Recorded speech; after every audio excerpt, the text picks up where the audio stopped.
right, we're up. So, Danny, I have a prediction. Okay. I think the Knicks will win somewhat comfortably. Do you want that is I can understand that, but do you want to explain your prognostication? It just feels like Philly is going to run out of gas. It feels like Joel, he's going to be vacillating back and forth physically. He didn't look great last game. Uh, and I think that it's just taken so much from them in this series that they're and it's just like a classic Philly disappointment. I don't have like a great basketball reason for it, but well, just more of like a mental, just kind of a feeling thing. I would say. It could also, like, if they have a slow starter middle, it could take the air out of the building in kind of a different way. When you're there, so still hoping for a fun game. I'm gonna say I'm expecting one, considering how this series has gone, and considering the beginning of Game 5, the quality of jump shots that Jalen Brunson gets, or the quality of shots in general that Jalen Brunson gets at the beginning of this game is going to be something I look at closely. All right, let me see if I can fix my mic. Should be good. Yeah, let's put the mic. You sound fine to me. All right. My mic is off. It should be on. Let's see. Yeah, it's on. Yeah, I don't think there was any. No, they say they can hear you now. Yeah, gotcha. All right, let's talk some basketball here. First possession. I really don't like how it looks like this game is being played at Madison Square Garden with these uniforms and the exact same blue court. I really just got to get rid of this white uniforms on the road thing. Brunson now guarded by Harris. Gets into his fadeaway, and that's the start. A very difficult shot, but Brunson has liked that matchup. Harris doesn't have the longest arms, and Brunson feels confident he can get a shot off against him.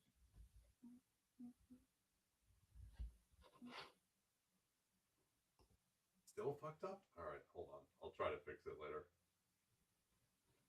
You can take over for a second. Sure, I can. Tyrese Maxey driving around Hartenstein, and a lot of bodies there. Just the Knicks. And what did they call? Did they call a foul here? Hartenstein slid down, but I didn't see much in the way of a foul there. Maybe it was just it went out of bounds. Nate is checking his microphone, so yeah. Brunson. Yeah, so it looks like they're going to set the screen with Embiid's man, which of course they've done a lot in this series, and that's a clean look. That's what I was talking about in terms of the quality of the look there, but it misses for Brunson, tipped around, and it is going to stay Knicks ball. I thought that might have touched Philly last, but those kinds of ones are kind of hard to see live.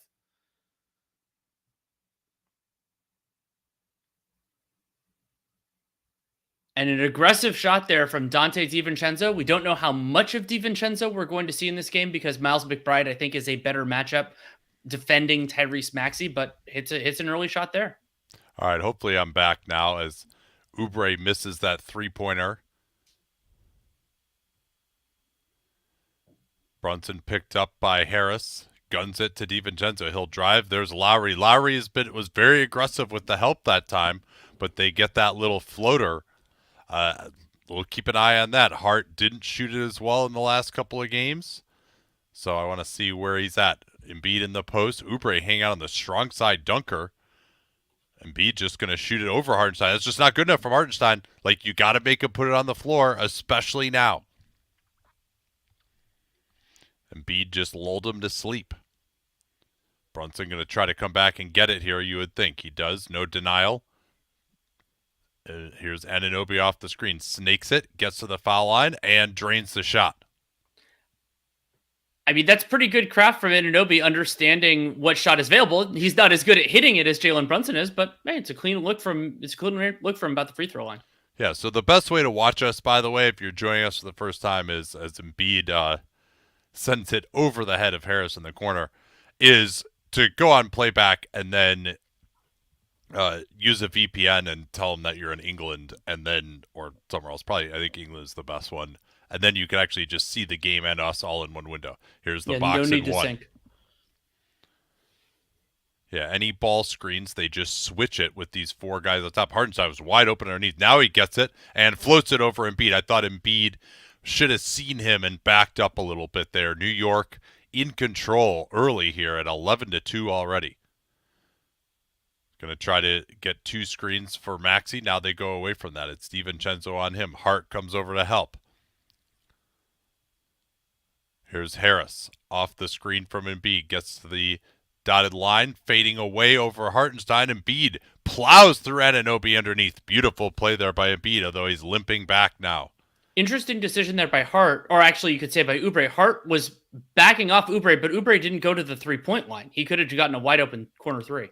DiVincenzo against the drop coverage, and they can get that all day if they want to with Embiid way back in the paint. And Nick Nurse wants to get that timeout. A familiar view of Kyle Lowry getting to the middle of the floor like he used to do for Nick in Toronto to call the timeout. It lets them pick the side of the floor that they want. If you do it on one side, you got to inbound it on that side. But great start here for the Knicks. What can we take away early? They're crushing the drop coverage. I mean, the involving Embiid in the primary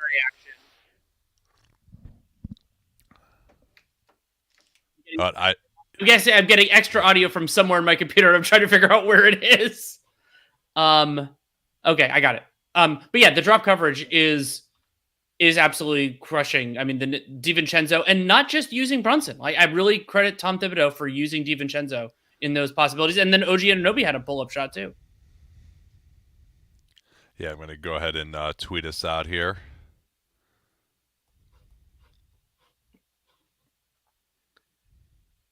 So the New York Knicks are already in this game. They're 4 of 5 on jump shots, and they've scored more points on jump shots than the Sixers have total. That is not exactly what Philadelphia is looking for.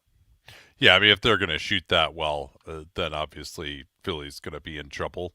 But they've also let him get a couple of shots in the paint as well. Possession game, always an important dynamic in these kinds of contests. And also offensive rebounding, which has been an inflection point in this series at different moments in time. All of game 1 and then portions of, I believe that was game 5, where it was really important. But, I mean, if you're making every shot, it matters a little bit less.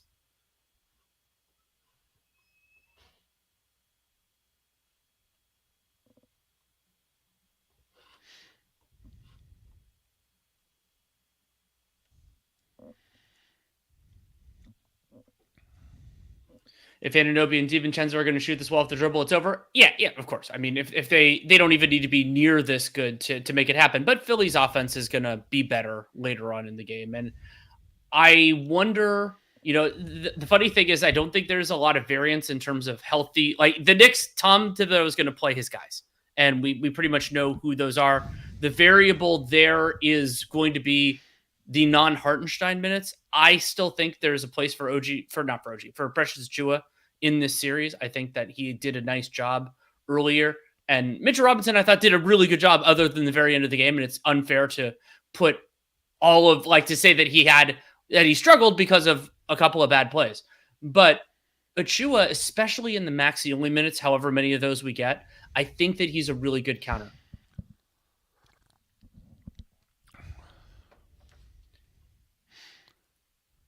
Pat Beverly threw the ball to Fan at the end of the game. I tweeted out how is Patrick Beverly gonna get ejected? I don't know if he got ejected, but you knew he was gonna do some asshole thing because he might be the worst sport in the league.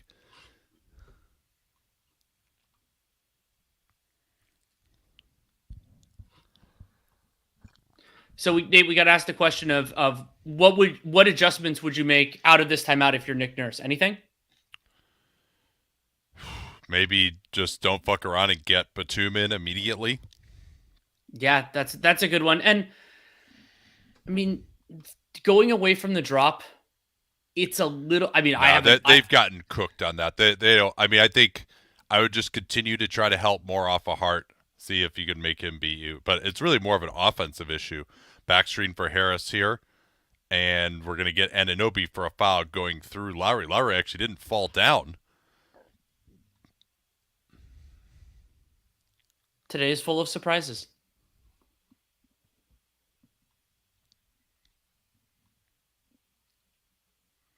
Harris will inbound on the left side. And B gets it to Oubre. Now they want to run the same play again. Now they're going to try to wide pin down Maxey out of the corner. DiVincenzo.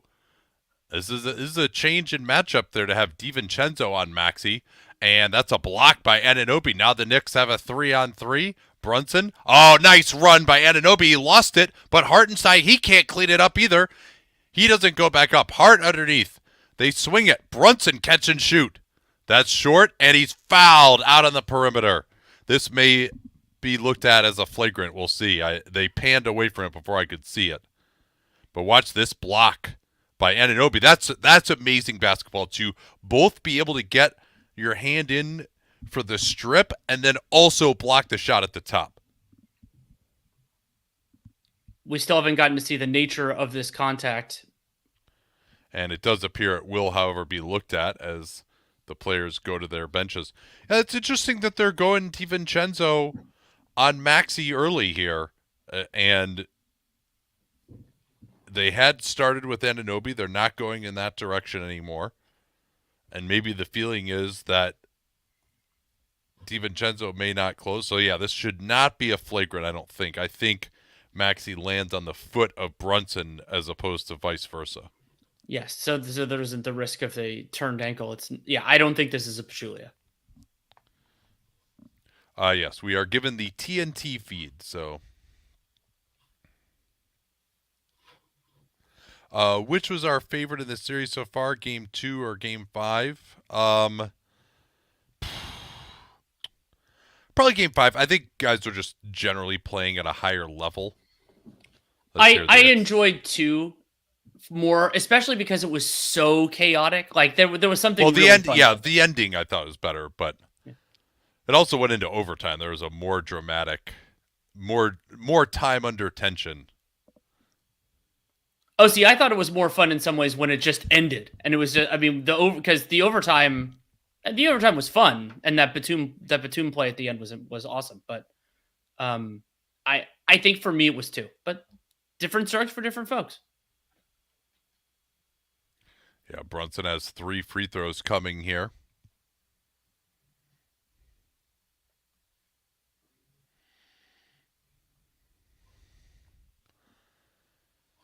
And is this the largest deficit of the series for either team? I don't have a good way to look that up quickly, I think it's but it pretty might close. I might be able to find it actually. I mean, I could find it in like 10 clicks, but I'm seeing if I could find it in 4.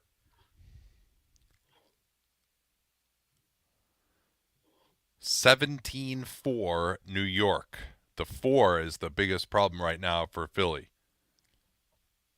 Oubre up top and B. They want to bring Harris out of the corner. Now Lowry on that little flex action. Lowry pulling, going to his left. Tried to draw the foul. He couldn't. Harris keeping it alive. It's still alive, and they've got it. Maxey got the final tip into Harris's hands.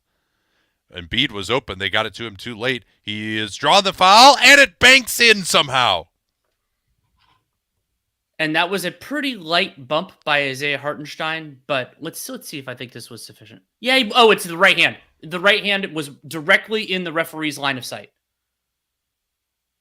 Like, it wasn't that much contact, but when you're putting a hand on a dude who's turning around for a jump shot and the ref can see it just right in front of them, they're always going to call it.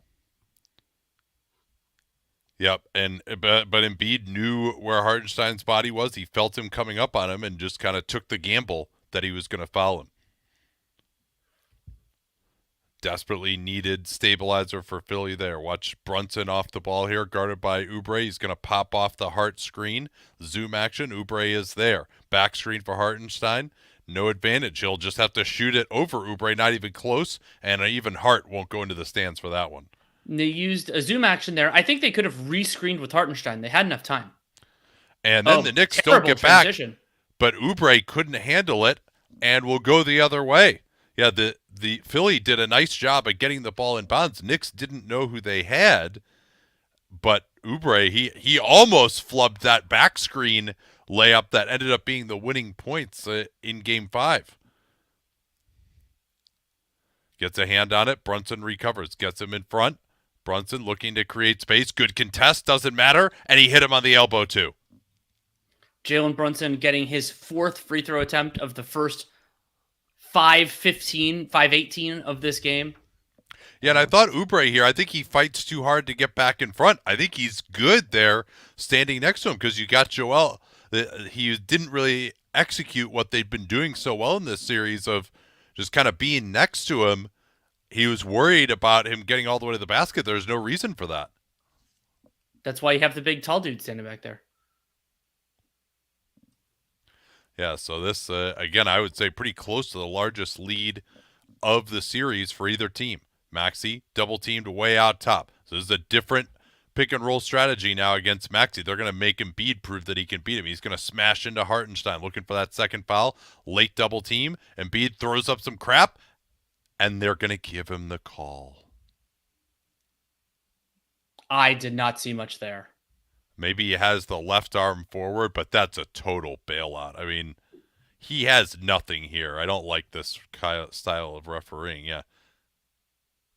I mean, that's weak. No, that's weak. He's maybe he's at 179 degrees with his arm instead of 180, but that's not enough for a call to me. So they're going to replace Hartenstein with Robinson. Robinson was again questionable with the ankle injury. Maybe this foul trouble means we could see Achua, as Campaign is going to replace Oubre right now. So this is going to give a few places to pick at for Brunson. I would be trying to go after Payne.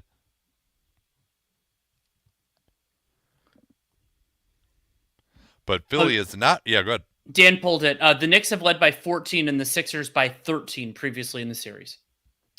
Thank you, Dan. So another cheap call in the backcourt.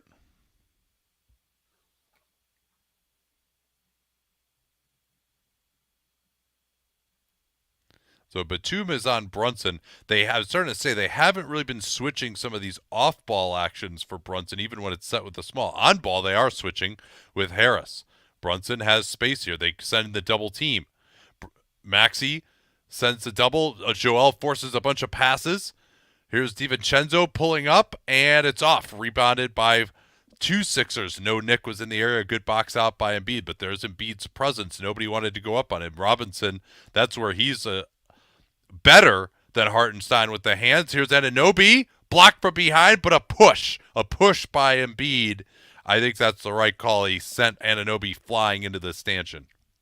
And I'm surprised that Embiid is complaining about that call. It looked like he made direct contact on Anunoby. Oh yeah, I'd be like, I viscerally dislike it when a player complains about an obvious foul. Like, he hits him with his left hand. Like, he hits a player in the air in his back with his back. Like, do you think you're going to con the ref who saw it? Yeah, sometimes players, like, if you thought it was you're committing a foul, you wouldn't do it, right? Like, that's so. I think a lot of times guys just don't realize what they're doing. So here's the brickin' for chicken that has been extended throughout the entire game now. If you miss 2 free throws, everyone in the arena gets free chicken.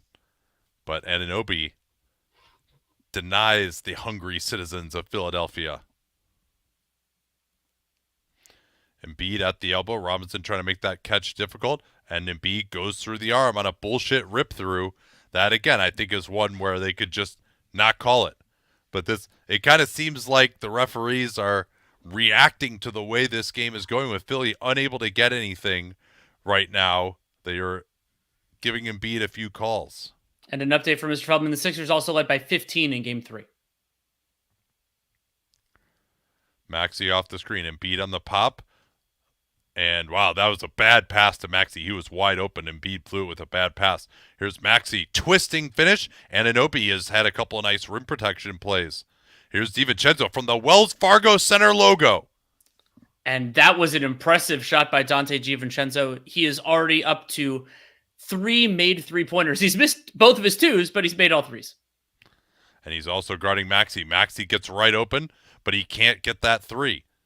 Not even close. Hard on the push. Knicks have been beating him in transition. Anunoby crossing over on Harris.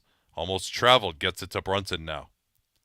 Brunson working Batum. He hasn't had much success against him one-on-one. Tries to create the space on the step back, but he's very wary of that wingspan of Batum. Kept alive. DiVincenzo. And that 2-on-1. Yeah, Robinson can't get up the way he used to. Here is Brunson.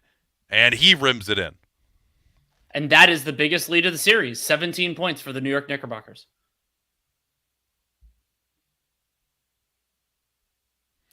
Embiid looking to post up here against Robinson. Tries to go baseline against him. Gets the forearm into his chest, but can't get the open shot. Knicks continue to push it. This is Hart, picked up by Embiid. They switch back out of it nicely.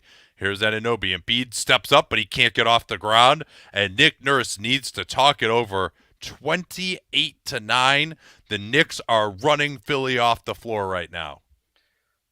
I'm both impressed and a little frustrated at how good your pregame prediction was so far. Oh, yeah, we'll see.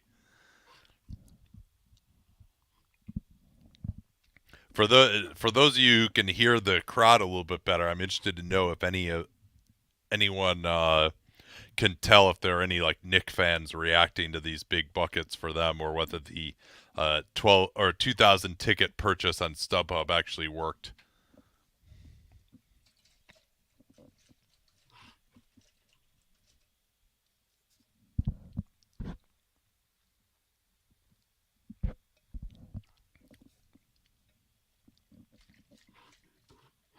Somebody asked, are there so many Knicks fans there that we can't hear the Philly fans booing?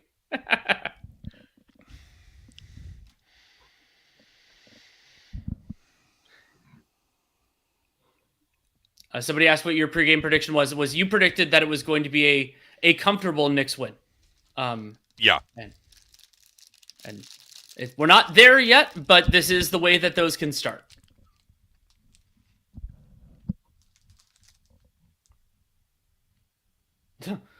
Two-way game once, chicken free throw analytics. I actually would enjoy if somebody tracked that stuff, but I'm in no way going to do it myself. It definitely makes the crowd louder, I can say that.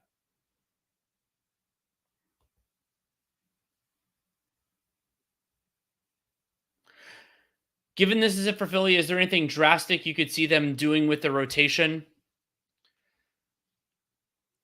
I mean, the guy that I would be considering in that circumstance, kind of going more offense, would be Buddy Hield. And he has his flaws, but I think that he can give them a little bit more oomph in the half court, give him another shooter, but he's basically been on ice for the entire series at this point. So you could try it.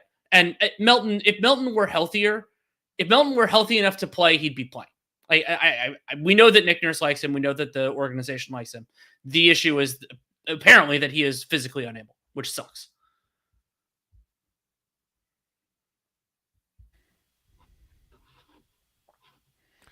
Yeah, Melton has technically been listed as available. I think, though, seeing him in what would that have been, game 4? I think it was 4. He just didn't look like he was ready to have an impact. And it's just, like, he hasn't played at all in the second half of the season. It's just, if you're a great player, if you're a natural like a Steph Curry or something, I think it's possible to come back in those circumstances. We saw him get like hit with a couple back cuts and just the execution of a series. And when you're dealing with a back issue, it's even harder. What happened to Covington? I mean, he just has had like it's like degenerative knee stuff. I think he's had, I don't know if he had surgery, but his knees have been a big problem for him the last 3-4 years even. The Knicks are 3 of 5 from 3. I believe all of those have been off the dribble, but they've been good and looks. all of them are DiVincenzo. Well, the makes are DiVincenzo. Brunson's missed too. Right. Okay.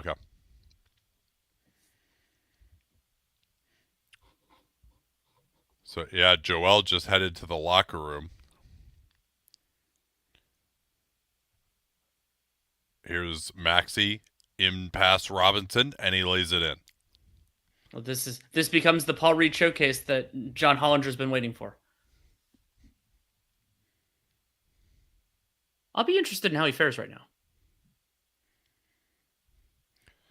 Maxey switching on to Brunson. They send the double team, kick out. DiVincenzo, corner Hart. Two guys rotate to him. Hart kicks out. Maxey almost had the steal. Back to Hart. Batum got a great contest. Reed can't get the rebound. Hart has it, and he's thrown it off the foot of Maxey. That is unbelievable hustle.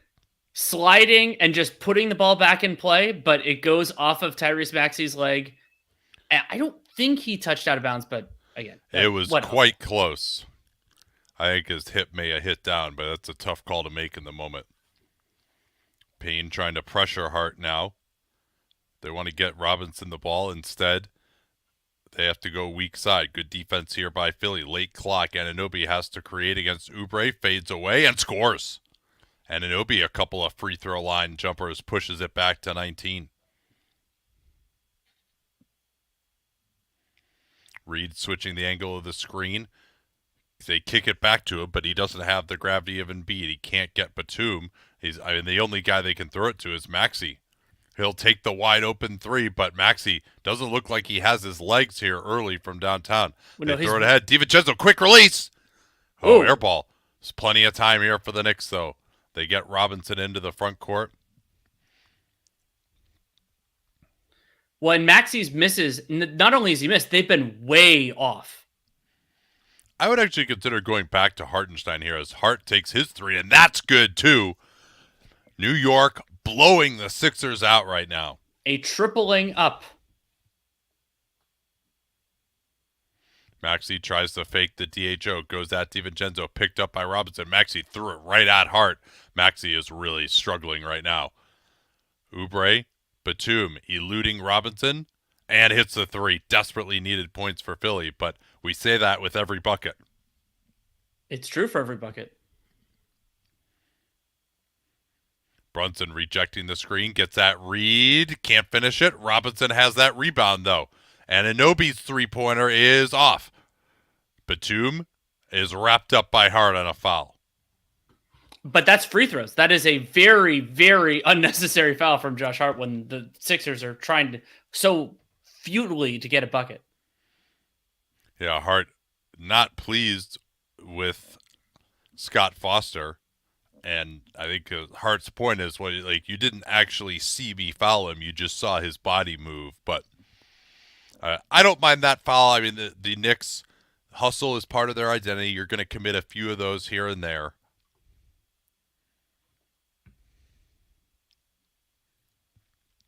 You may not get that amazing hustle play on the sideline without that play that he just committed. Generally, his hustle comes out in favor of the Knicks. There are a couple of free throws, cutting it to 17. Philly has a long road back right now. Embiid is back on the bench.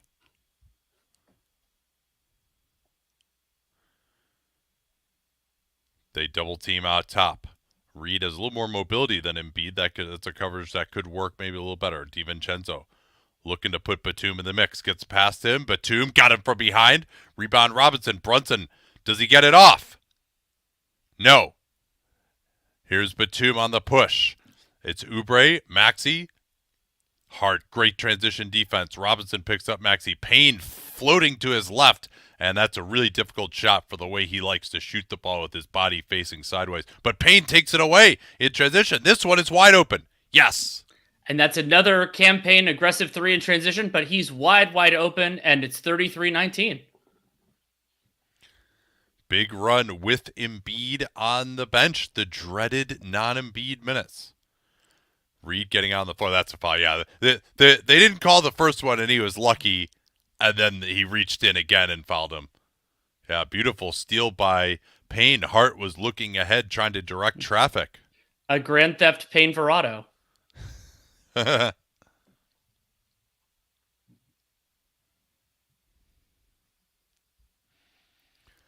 Payne has played well in the series. He's been the replacement for Buddy Hield. And Brunson misses the first free throw. Brunson's night so far. He's already taken 8 shots from the field, and this will I think be his 6th free throw attempt of the game so far. Yeah, he got a 3-shot foul earlier, and he missed it. And good box out by Reed on Robinson, who's now behind the plate. 2-for-1 opportunity. Batum will take it. Yes, 11-0 run. Philly is right back in it here.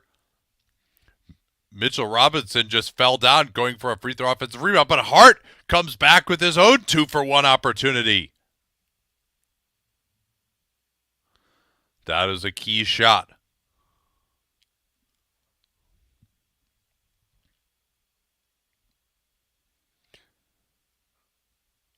Here's Payne getting past Hart. Good help by Brunson. That's great help by a point guard. And what are we going to have here? I think the shot clock was messed up in some fashion. It went off. Didn't it go off? It was down to 0. It shouldn't have been. There was an 8-second differential. So I don't the question understand is, did the campaign attempt, or did the attempt hit the rim? Yeah, I mean, regardless of whether it did or not, somehow the shot clock went to 0. Well, wouldn't it have been a shot clock? I get what you're saying. Yeah, because there was an 8-second differential when he, so this seems about right at 6. Yeah.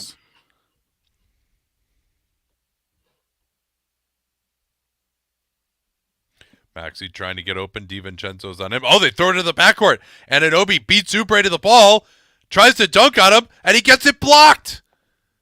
Hart knocks it out of bounds, and Philly will have the last possession.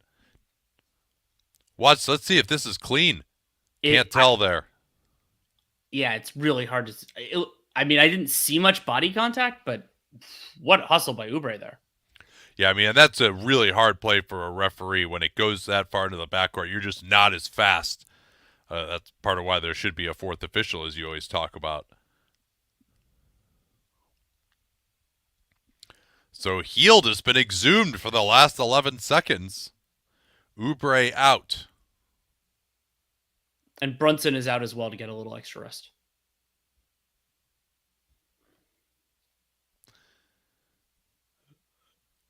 Embiid is back. He sets the screen. Payne over Robinson. Had to high arc it.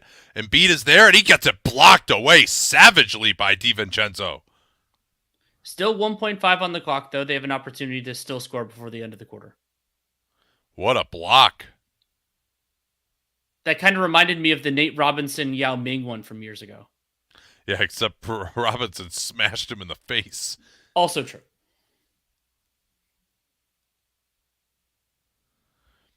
Let's see what they're going to try for here. They're going to bring Buddy out to the near side.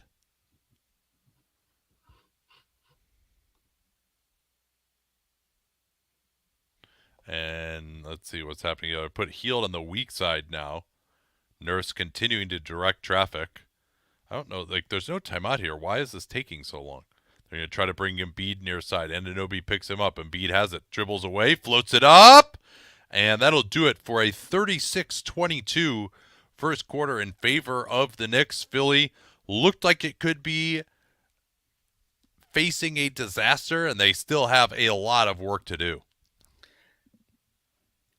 In the first quarter, the Knicks had a 138 first shot half-court offensive rating. That early stretch where they were getting pull-up threes and drop coverage every single time, that could loom large later on. And the Knicks have grabbed 56% of their own misses. That's a reasonably high offensive rebound rate.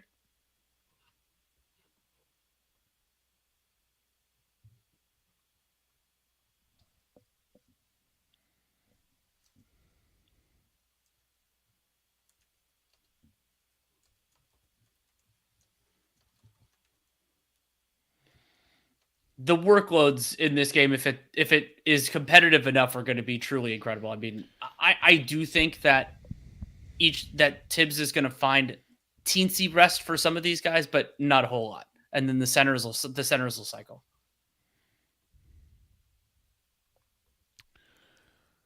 So Philly is go ahead. Sorry. No. Why does Payne work better than Hield for the Sixers? There are a couple different reasons. One of them is that he can do more with the ball in his hands, and at times the Sixers do actually need that, particularly when they're functionally playing Kyle Lowry as a off guard. Like they're not using him as the backup point guard, so you do need some minutes from someone else that they could. They just need someone who's going to fucking attack a little bit, right? Sure. Like they don't really have anyone who is going to make quick decisions and like inject some pace.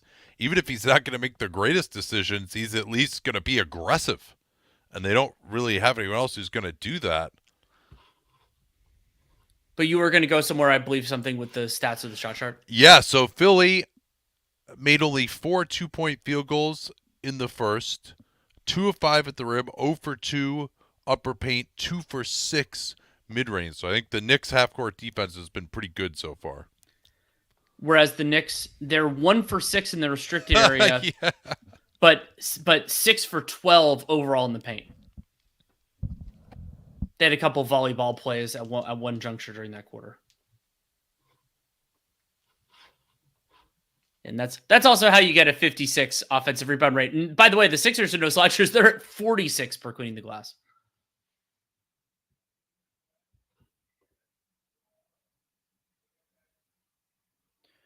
Would PJ Tucker play in this series if the Sixers still had him?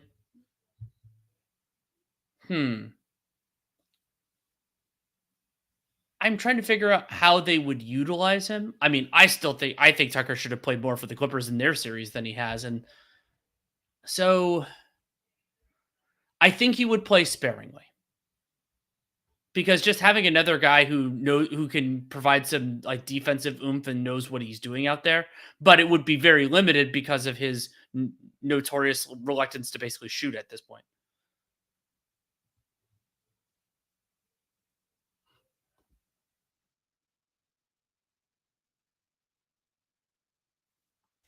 In this series, I mean, maybe if like they would just bring him in to like knock some heads, like get some box outs and some rebounds.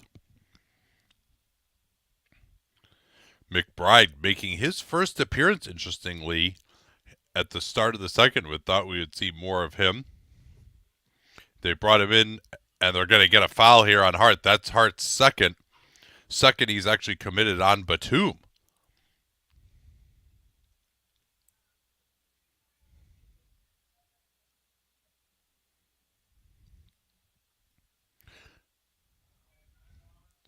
Yeah, Hart had a rappel a couple of times there. Probably doesn't get called if he doesn't actually get the ball.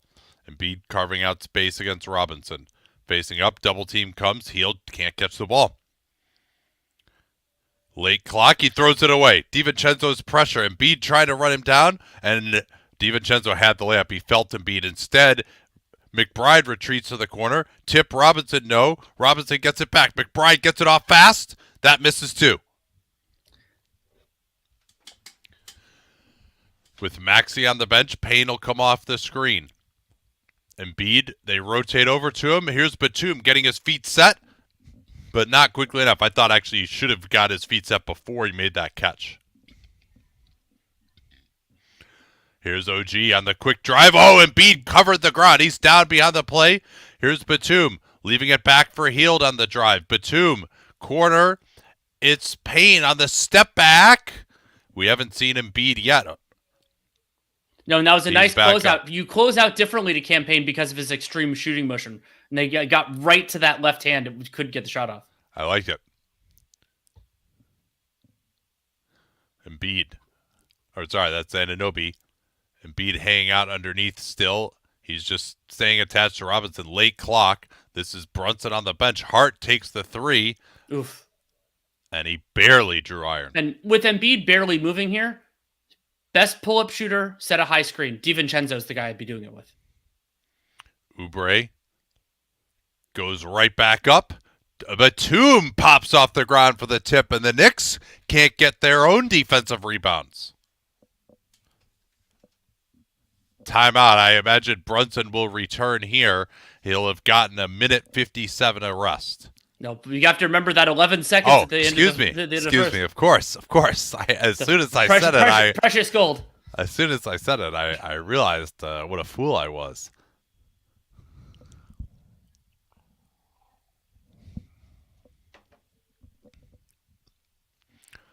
B-ball Paul is garbage. I disagree. I don't think he's the problem. He's a fine backup center. Like he's not I think you're just expecting him to be Joel Embiid is the problem. It's that they haven't been able to score. Like, that's not the center's fault when Embiid is off the floor. What chance do the Knicks have against Boston if Porzingis can't play? A better one? I still think that Boston has really good personnel to make life hard on the Knicks offensively. The challenge of being a team that relies on a single offensive creator against a team that has this many good defensive options. And I mean, one of the differences between these two teams is that even without Porzingis, the Celtics can scheme. And so that would be a challenge for them. So I think it would be, if that series happens, it would be, can the Knicks score enough? And even if the Celtics are toned down a little bit, but they'd have a chance. Of course they'd have a chance.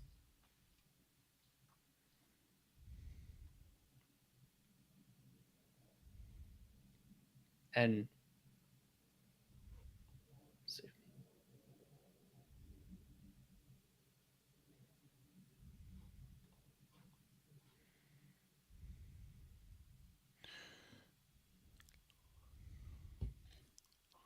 Yeah, so those of you trying to sync up all that, I think the best way is use a VPN, set it to, it seems like England is the best one. Mexico has not worked. I think Canada might work too, but, and then you should be able to just get the game in this window.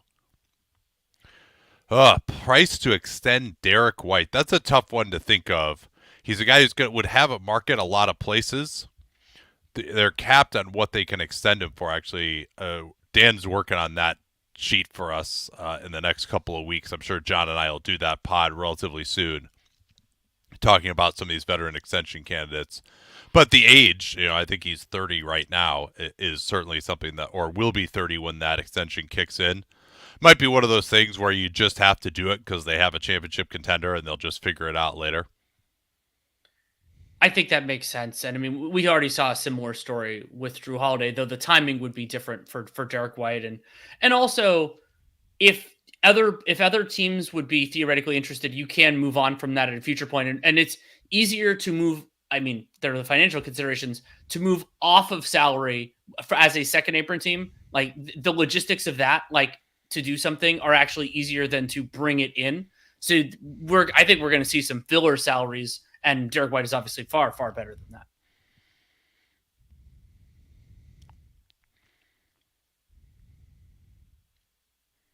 Doesn't seem like the Knicks need Donovan Mitchell anymore. So what marquee trade target can they make a run for? I've been thinking about that and don't really have a fantastic answer. One I've thought about, who's been rumored for the Knicks before because his New Jersey connections, is Karl Anthony Towns, because they could be a different kind of theory of power forward. So they're going to the box and one here. Here's DiVincenzo back to Hart. Brunson, a decoy in the corner. Now he has to go get it. Late clock. He's going to have to create something. Turns the corner on Payne, and he's going to get bailed out with a foul. I thought that was a pretty iffy call right there. Let's take a look here. Yeah, he gets the arm in on his stomach. I mean, all these calls here. Yeah, they called that an Oubre for the record. Oh, did they? Okay. Yes, reaching on the in. reach yeah. From behind.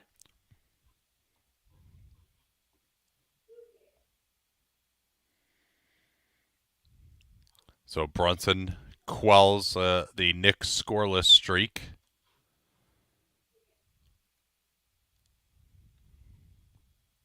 And he'll get another one here at the line. It is interesting to me that they're playing Healed right now. I think they have the right expectation that they need to get him going. But the reason he hasn't been any good is just they don't run plays for him. Now they're going to try. Here he is. He's open. He'll take it. Yes! Look at there that. There it is. That was a nice little misdirection, particularly because Maxi's going to head back to the table now. I'm guessing he's going to take out either Payne or Healed. They throw it weak side. DiVincenzo right back with his three-pointer. They collapse the defense with that screen high on the floor. Embiid looking to get Oubre going to his left hand here. They go way under on him into the post. Joel Going to try to go fast here. The double team comes. Hield looking for 2 in a row. Oh, yeah. Where was this all series? On the bench. Philly within 11. They're in the zone once more. Hart, DiVincenzo going weak side. They want to get him open. Hield is waiting for him over there.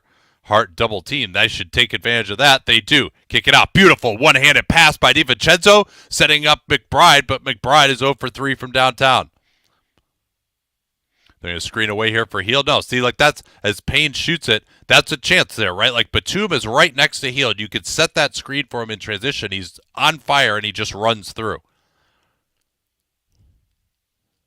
DiVincenzo working the baseline. Joel intimidated him. Robinson missing that. Robinson's got a lot of offensive rebounds, but not much to show for it. Hield lost it. Batum recovers. Throws it way weak side. Hart goes down, and Oubre gets a dunk. Hart can't believe there was no foul. He's looking at Scott Foster again. I thought Campaign hit him in the head there, but we need a reverse angle. Yeah, really hard to tell there. It certainly looked like he swung pretty wildly. Zone again. They force Brunson through. Payne comes up behind him. And they're going to call a foul. He's calling the... Is he doing the challenge right now, or he's asking his bench? I think he's asking his assistants. I also think Payne might have touched the ball while standing out of bounds. Yeah. Yeah, that's a foul. He goes right. He hits him right in the arm. Good call. So that means neutrals will probably challenge it.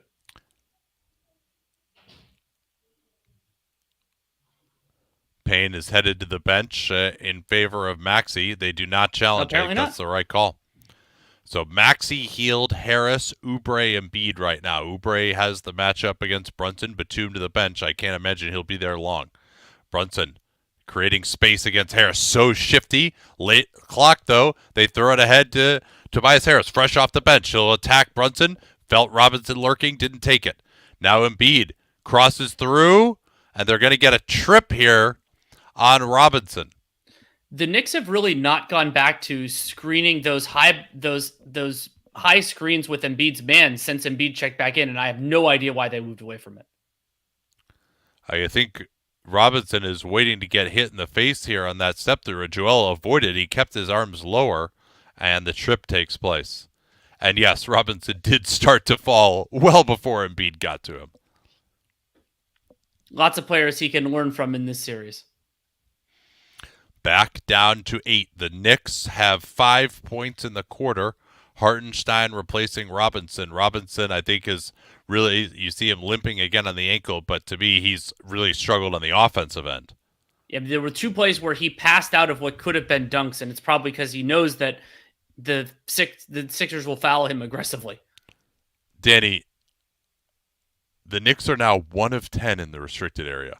Incredible. I talked about this with John today, that to me one of the big themes is rim protection. If you have that one guy that teams can't get him out of the lane, you just aren't going to score. Brunson guns it weak side. Anunoby barely got behind the line. He tries to work on Harris. Harris stayed with him well. Hand back. Anunoby deflected by Embiid. Hartenstein gets it up with a weird jumper. Now Embiid will push it. He'll give it up to Maxey, who's struggled so far. Hield was open. They want to post up Embiid. They double-teamed him off the ball. Now they throw it in. Embiid turns in easily.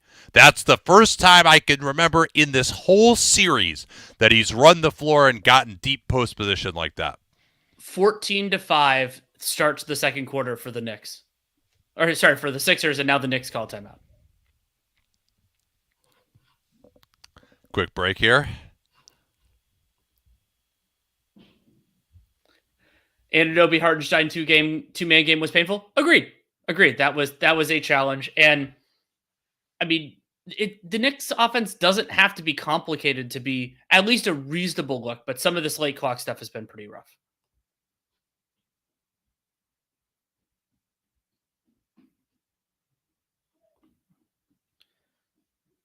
Yeah, the Knicks shooting regression really hit hard. They were hot early. I was pulling up the quarter splits, but then I ended up getting sidetracked on that. So the Knicks were 5 of 10 in the first quarter, and they are currently 6 of 15. So yeah, 1 of 5 during the second quarter, which is challenge, and Philly's hit a couple of big ones. Do the Knicks have enough for Lauri Markkanen? Ooh. So Danny Ainge is a hard guy to negotiate with. We don't know exactly what the Jazz would want. Part of the reason why conceptually a Towns trade is more logistically possible for the Knicks is the idea that if Minnesota does that, it's primarily to save money. And so there are ways that the Knicks can structure a trade to send back guys who can help and also save them money. The Knicks have some latitude with the cap, with the tax and the second apron and all that type of stuff to make it work. Whereas Utah could be going in so many other directions, and financially, like, they could do it. And then Utah's probably going to be looking for more distant, like, for assets. And I've long been more skeptical of the Knicks war chest in that respect than others. They have all these kind of like loose first round picks that I don't particularly like, deeply protected that I don't particularly like. My instinct is we haven't talked about it at the meeting of the Dannies, but I don't think that Danny Ainge is really in love with those. When is that meeting? Where does it take place? Wouldn't you like to know?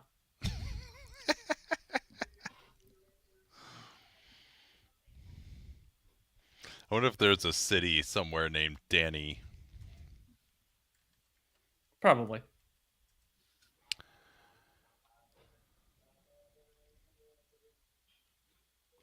No, it is definitely not in Danville because we're not Dans. There are 6 places named Daniel in America.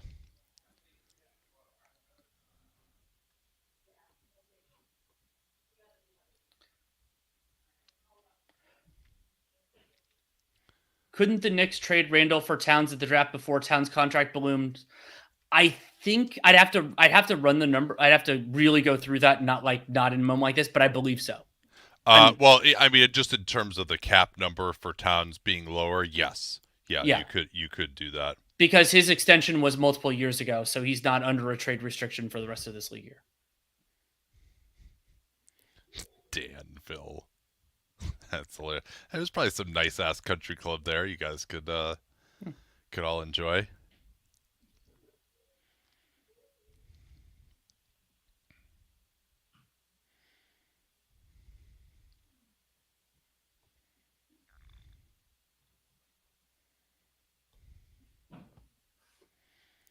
So Hield will remain on the floor here. Batum getting a rest. Oubre with a good denial on Brunson. Yeah, the Knicks got taken out of their ATO. Now it'll have to be DiVincenzo has to bounce it to Anunoby. Anunoby hasn't really been effective on these drives, and he left that one short. Oh, what a rebound by Hartenstein. No box out by Embiid. That then Maxey makes a nice play to knock away that pass to an open DiVincenzo and 10 to shoot for the Knicks. Just once, I'd love to see a pass fake on one of those when they're scrambling around. Brunson could have gotten a wide open 3, though he thought he had the pass to DiVincenzo. Maxey just flew there.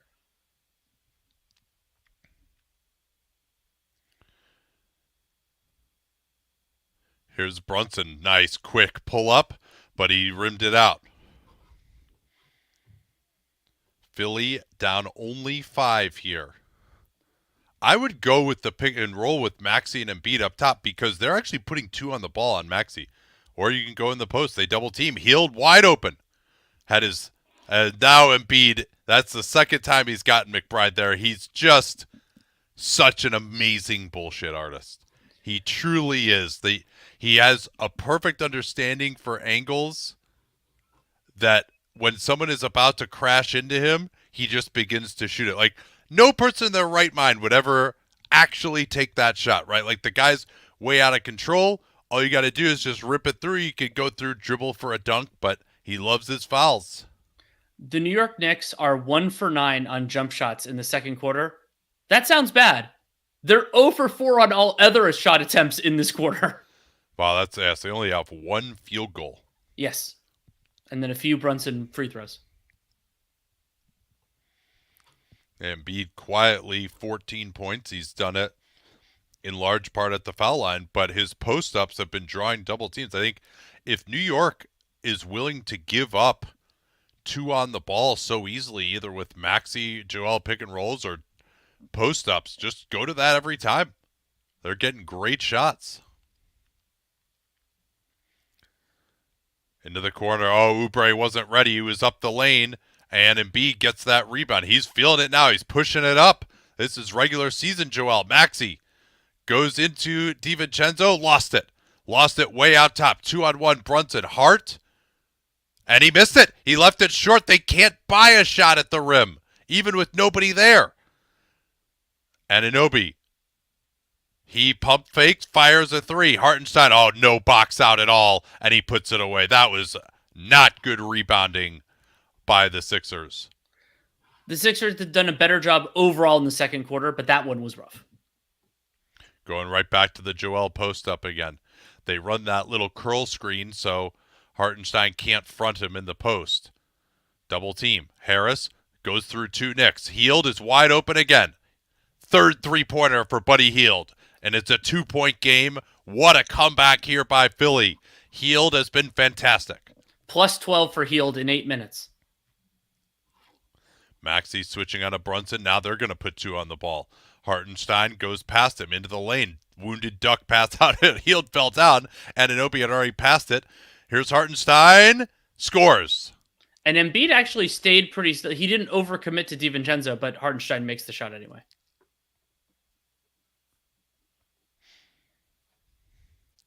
Same play. They're running this play over and over and over again. This time they don't double. Embiid into Hartenstein. He elbowed him in the face. We're going to go the other way.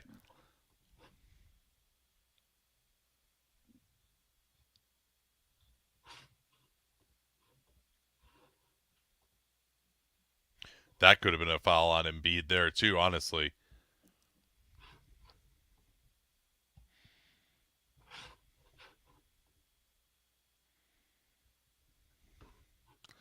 So they're going to rest Joel again right now.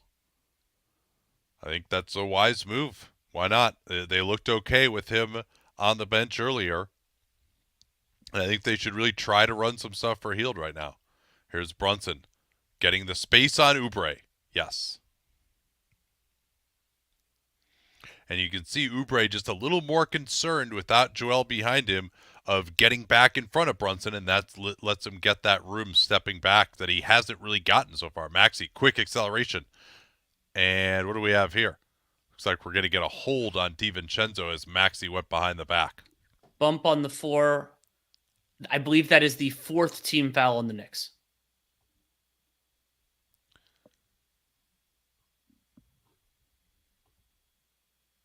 Hield.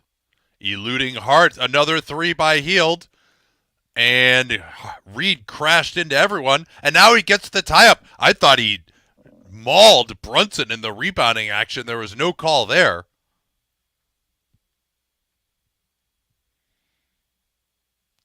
Hartenstein, Reed came out of his blind spot there and tied him up. So interesting jump ball here.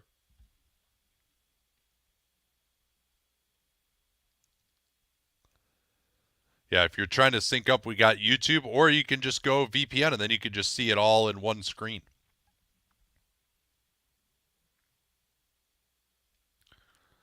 And Hartenstein tipped it out of bounds. Stay here. I imagine we'll see Embiid return at the under 3 timeout. No, this is going to be him right now. Just a little short rest, and I'm sure that'll help. He's looked more spry in this series every single time he's gotten a little rest. Amazing how that works. Hield is gone since the end of the first. Right into Embiid. Do they double team here? He's going to try to open the side with Maxey. Embiid trying to rip through. There, they double when he puts it on the ground. Hield again. Yes. Buddy Hield. 12 points, 4 of 6, of course, all 3-pointers. Philly back within 3. Brunson getting off the ball on that straight double team. They had Joel way out on the floor. Brunson's been able to dribble around that at times. Oh, nice backdoor pass. Brunson couldn't handle it. Late clock. Hartenstein has to take the jumper from the foul line. Hart has inside position, but he's on the end line. Yeah, this double teaming Hart waits until the pass gets to Hield, and it was too late. Hield got it off really quickly. Same play they're running again. They've run this play 6 or 7 times now.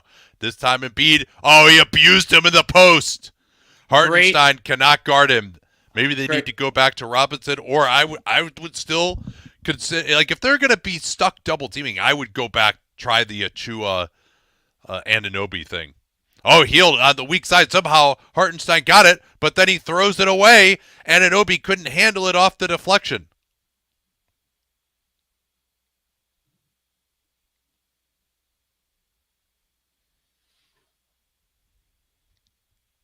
Maxey into the post again. They try to get more pressure. It didn't work. Embiid. Crowd is abuzz as he works on Hartenstein. Goes to the right shoulder fade. Missed it. I thought he should have done more there to try to get better position. They didn't double team. Brunson finding Hartenstein. He walked.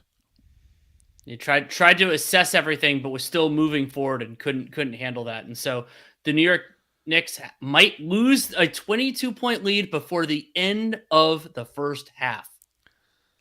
Yeah, so welcome to the series, Buddy Hield. You haven't played at all, and now you get to play 12 minutes straight in this incredibly intense environment. He is really sucking wind right now. He might play 36 minutes straight. Now they're going to go at Brunson and pick and roll. First time they've tried this. They're actually running up play for Hield. Hield's open. They get, too slow. Way too slow. Get him the ball. Oubre gets the 3 instead, though. They got the Knicks. The Knicks now have been trying to protect the paint.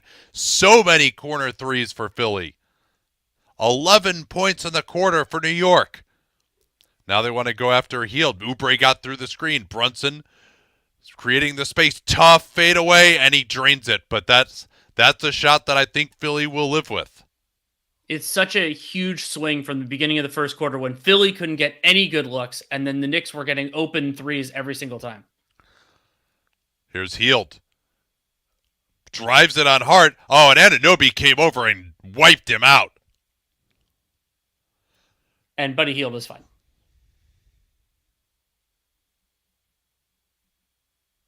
Yeah, Anunoby, he's realized he wasn't going to get the shot block, but then he just took out Buddy Hield. So, yeah, you see this stat of what he's done. He's getting the Buddy chance right now. That'll give Philly, I believe, their first lead of the game. Second, but close enough. And I mean, Hield, and just having that confident shooter, and he's been mostly in the right corner. The Sixers know where he's going to be and can pass him the ball in that exact spot.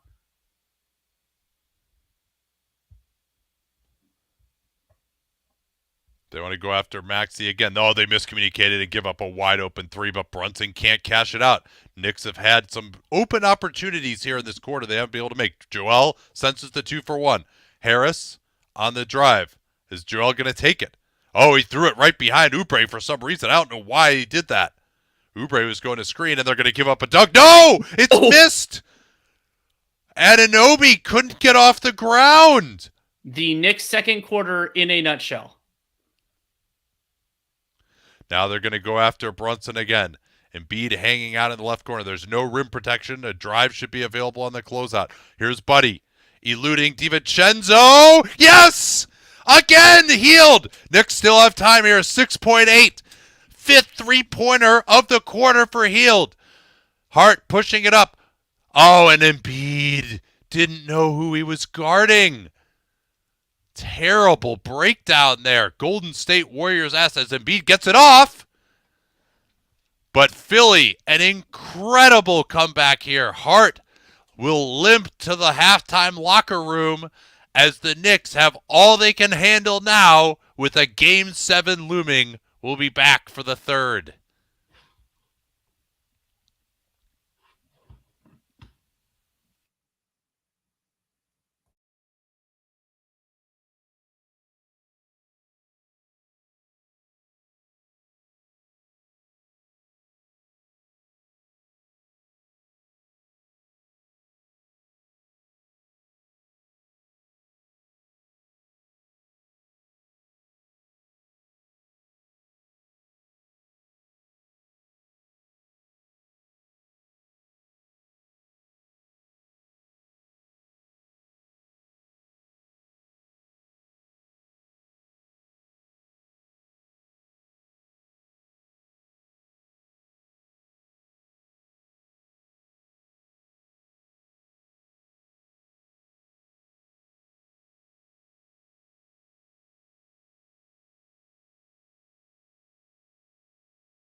All right, Danny, you back?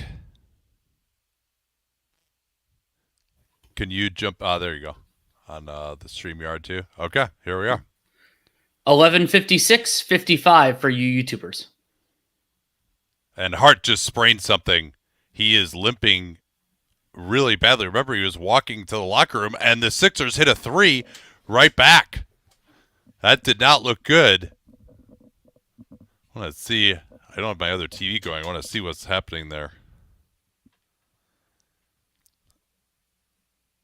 Forcing Brunson towards the baseline, and a foul from behind. I don't know how Scott Foster could have seen that from that angle, because he had the same angle as us, and I couldn't see it. Maybe there's the little hand on the back. Maybe there's the little hand on the back.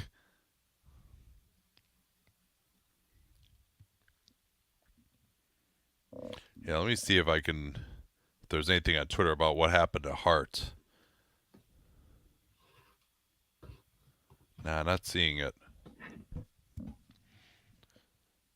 Brunson misses that free throw.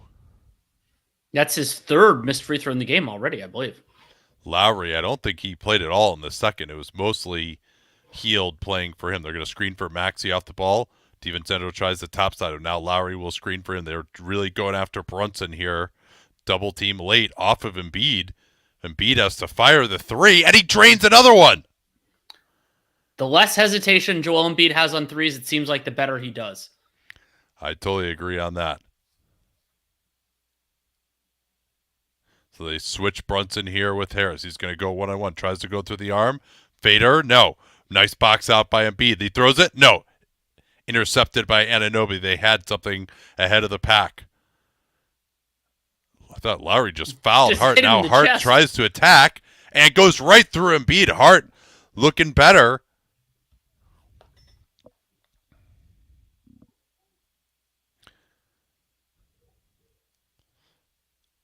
They're going after Brunson again. The double team comes. A lot of double teaming here by the Knicks. Embiid, third jumper in a row, didn't get that one. The Knicks have been very liberal in their double teams tonight.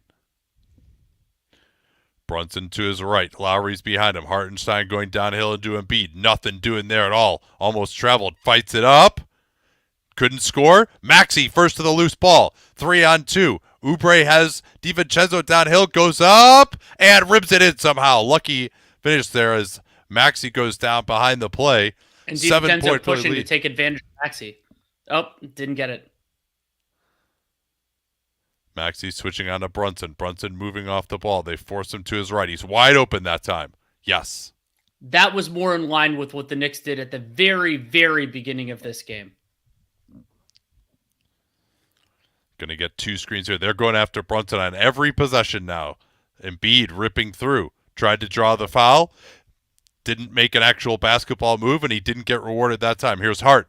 Lowry fouls him, and Hart will go to the line for a three-point play. See, that's where it doesn't pay off for Embiid. He's got him beat right there. He rips through. Just continue to actually go to the basket, make a basketball move.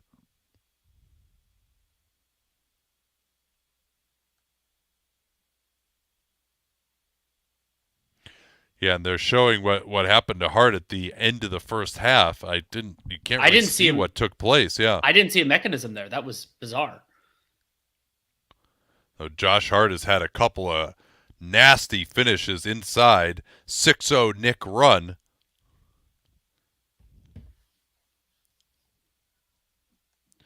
Embiid going to screen off the ball here. They want to get Harris involved. And Anunoby gets through it and denies him easily. Now they go to the pick and roll. 2 on the ball. Embiid not rolling hard. Brunson's coming over. Embiid on the attack. Goes through on Hartenstein. Tries to get off the ground.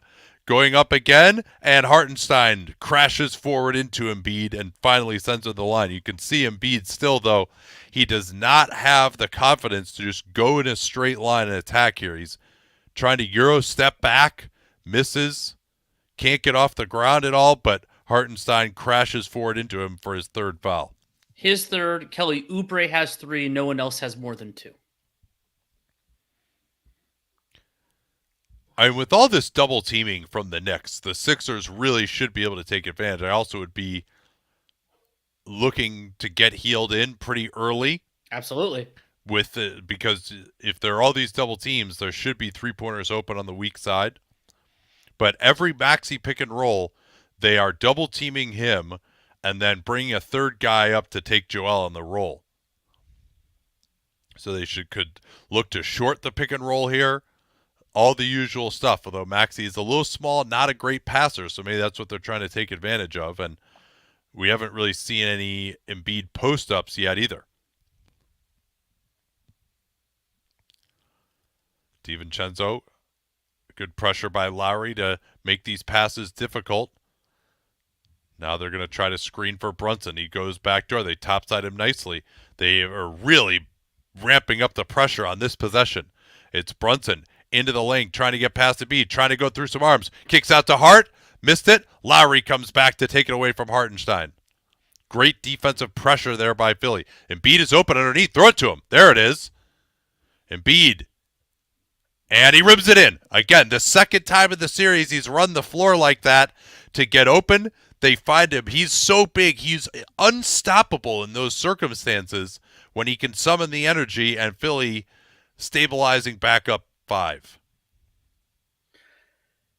Question from Kamal. Why is there so much double teaming? Why is Tibbs choosing that? I don't think it's as necessary as he does, especially on the Maxey pick and rolls. Maxey had a big game 5, but I think it's sacrificing too many things elsewhere on the floor. Yeah, it seems like they've made this decision that they're going to make the Sixers support guys beat them, but I don't want to give up wide open threes to those guys. And Hartenstein's fouliness has been a big problem. They don't want to play Robinson as much because he is really, other than his offensive rebounding, he's a complete zero on the offensive end, where Hartenstein gives you some of the playmaking. He's got that floater game. He'll move a little bit.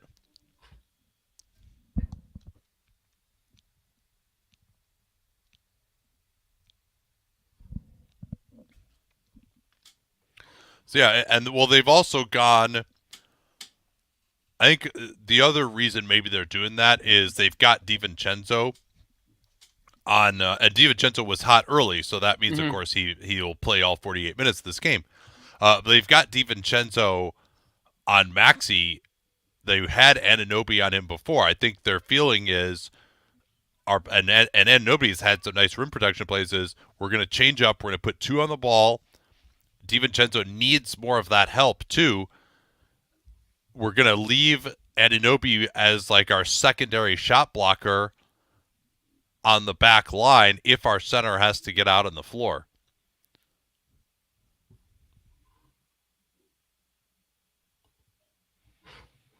Let's see.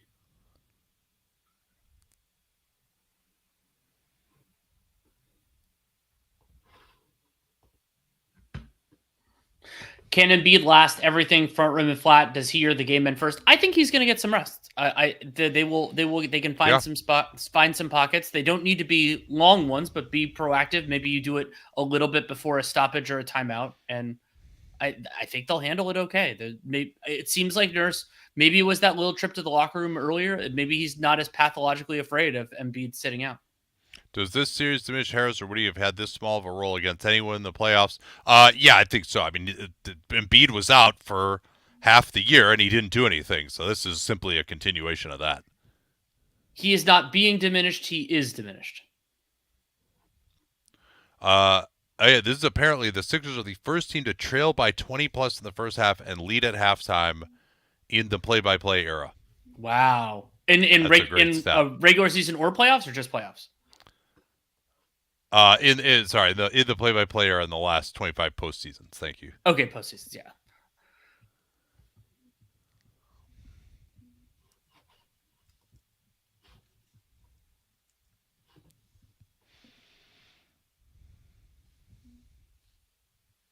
Yeah, so my prediction of an easy Knick win is certainly not correct at this point. What a free year. I've dunked on Prime on Sunday. I've got a response after emailing. What do I do? Dan will take care of you. Yeah. We'll get to that immediately. And I apologize for the delay. And here's a steal with Oubre. Again, this Philly pressure is really starting to take the Knicks out of their offense right now. Every catch is difficult. Look at Harris up there on Anunoby near half court. Lowry denies Hart. This is great pressure. Brunson creating the space. Good look. Curls out. And I don't know why Harris didn't just give it to Maxey to push it up, but that's fine. Harris back to Embiid. Interacting with Maxey now. 2 on the ball. Pop. Easy shot. Embiid. He's got space against Hartenstein. Kicks out. That's the right pass. Lowry is wide open. Can't get it. Harris tried to keep it alive, but 4 Knicks were there. Now it's Brunson. Tries to turn the corner and snake it. Maxey stayed with DiVincenzo well. Hartenstein backdoor. DiVincenzo throws it away. Embiid's presence stopped him, but Anunoby gets it back, and he was clearly fouled there by Lowry. Yeah, Lowry hit him in the arm and then is complaining about going down, but it looked to me pretty clear that there was a foul that occurred. And do you see that tip by Oubre?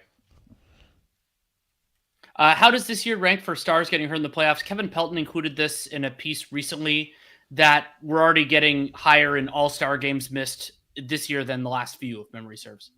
Yeah, 21 to me is the worst one ever. Like, because even the teams that were winning had guys injured. There's another steal by the Sixers. Maxey gonna pull it in transition. Oh yeah, campaign style. And it is a 10-point Sixers lead. They trailed by 21 earlier, 22 earlier. I mean, the Sixers are just forcing reams of turnovers right now. They double-team DiVincenzo. He leaves it for Hartenstein, and Lowry bothered him. Harris beats DiVincenzo to the ball. Here's Lowry. Engages Hartenstein. Back to Maxey. He'll fire it again? No, not that time. That time, Maxey's feet weren't set on that. That was more aggressive than it needed to be. And now DiVincenzo will take the same shot the other end. They weren't ready. Yeah, that missing one of those shots, it does kind of take the steam out of your defense just slightly, and Batum is going to head to the table here. I think they should be running more plays for DiVincenzo, honestly. DiVincenzo trying to keep Maxey on the side. Maxey stepping back on him. Short from that same spot he just missed from. Now they're going to get more transition. Here's a 3 for DiVincenzo, and Embiid, good hustle back there to get that rebound. Maxey got a good first shot. It feels like now he's trying to force a hot hand that isn't there. They've got Hartenstein on Maxey on the weak side. If they look there, Maxey's looking tired, though. Harris, one-on-one against Hart. Not really an advantage matchup, I'd say. Hart stops him, but they kick out to Oubre, wide open 3. They've missed 3 pretty good looks in a row. Knicks looking to cut it to a 2-possession game again. It's Brunson maneuvering. Oubre stayed down. He finds Hartenstein on the floater that rims in. That and shot Embiid saying, let's go, let's go. That shot is available, but are you going to be able to get enough of those to stay pace? Joel wants the ball here. Maxey, again, he's just got to get a better passing angle on these. He's so far away. And Embiid backing down. They don't double. They still don't double. Perfect read. He goes right at him. Too small, he says. Oh. Brunson tries again on Maxey, and he's drawn the bullshit foul. Everyone's saying it should be on the floor. I think you're probably right if we look at a replay.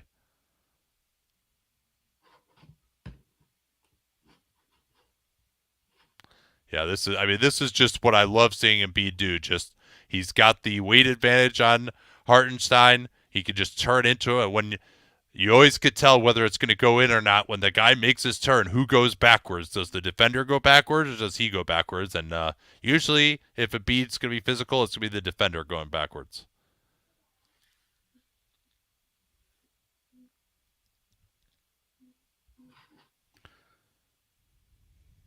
Jalen Brunson has taken 10 free throws so far in this game. The rest of the Knicks have taken 3. But unfortunately for the Knicks, beyond that, Brunson's missed 3 already.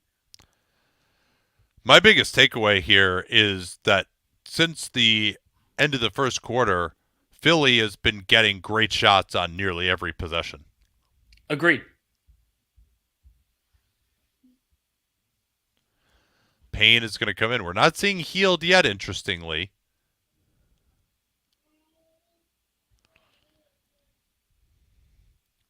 All right, they're going to go back to this. They're going to double team here. Anunoby's looking to hang out. He comes. Embiid tried to draw the foul, throws it off the ceiling, and it's tipped in, but they're going to say it's an offensive interference.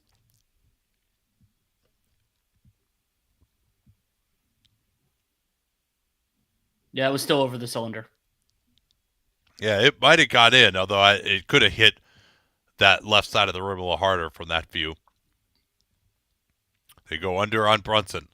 Hartenstein on the move. Floater, and he's rimmed two of them in. He's had to rush them a little bit, but the Knicks now back within 3. 14, Philly is, 14 points for Isaiah Hartenstein now. Maxey, now Embiid on the roll. Anunoby comes over. Payne was open. He didn't look that way. Instead, Embiid hits the jumper. He thought he got fouled on the arm.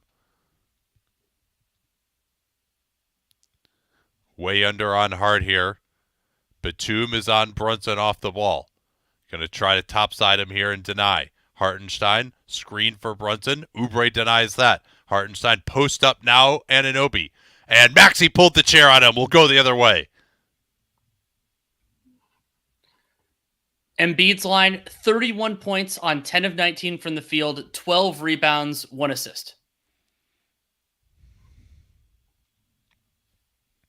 I can't believe with him going this well, they haven't even tried the Achua approach. Embiid again spins into the arm of Hartenstein. No chance as Embiid again feeling the knee a bit.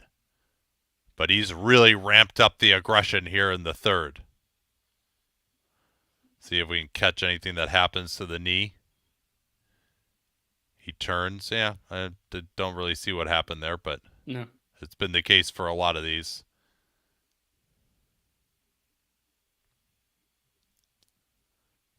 So Isaiah will go to the bench, and I'm very curious to see who replaces him. It is Robinson. But this now, I think, could really hurt the Knick offense because Hartenstein's floaters have been what they've been giving up. Mitchell Robinson doesn't have anything like that. Maybe his offensive rebounding, but he doesn't really put those back necessarily. At halftime, the Knicks had a 33 offensive rating on putbacks. Yeah, if you're getting playback being laggy, just refresh. It's looking fine for us here.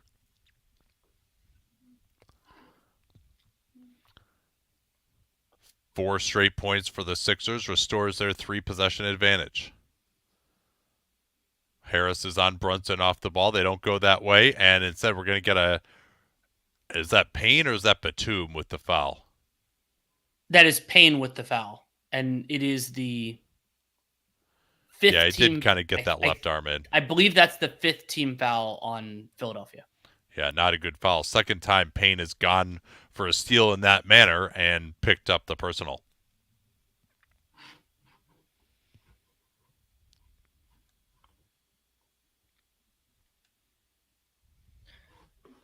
Hart has been iffy at the line, but he gets that one.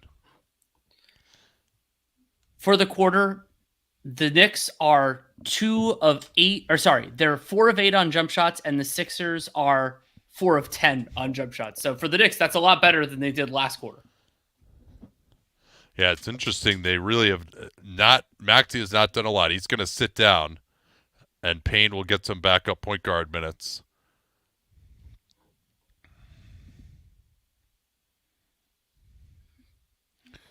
And now I think Embiid is going to struggle a little bit more without the gravity of Maxey and also with Robinson on him. Let's see. He gets the space. Tipped out Batum, but it unluckily goes right to Robinson.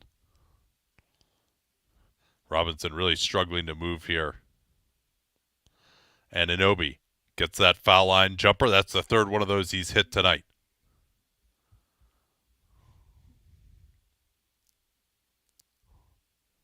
And timeout, Nick Nurse.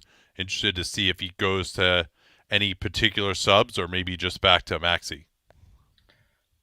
It is pretty remarkable that we haven't seen Buddy Hield at all in this quarter, considering how he set this game ablaze in the second. And especially, it seemed so logical to have him in when the Knicks were aggressively doubling during that stretch, but we'll see what happens here.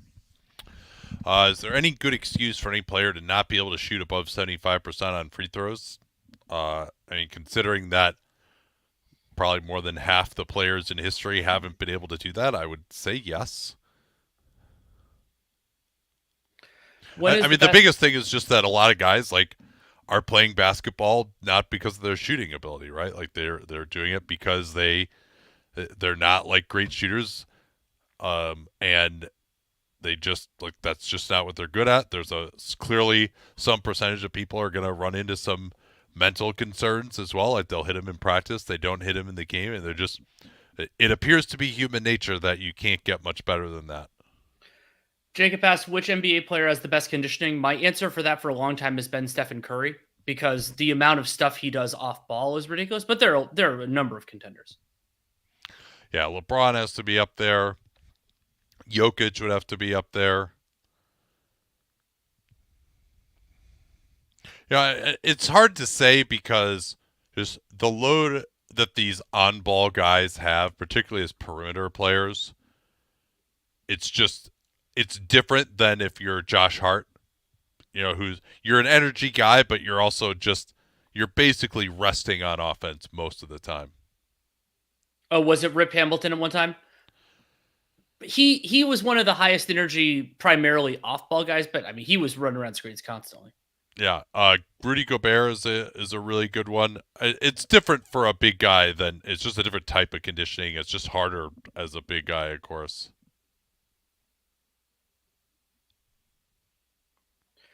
Would LeBron be a great fit with this Sixers team?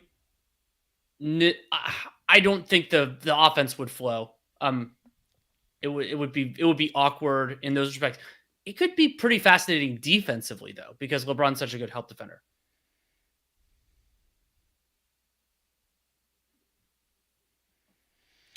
Do we value how Morey thinks as a GM? Yeah, I think he's.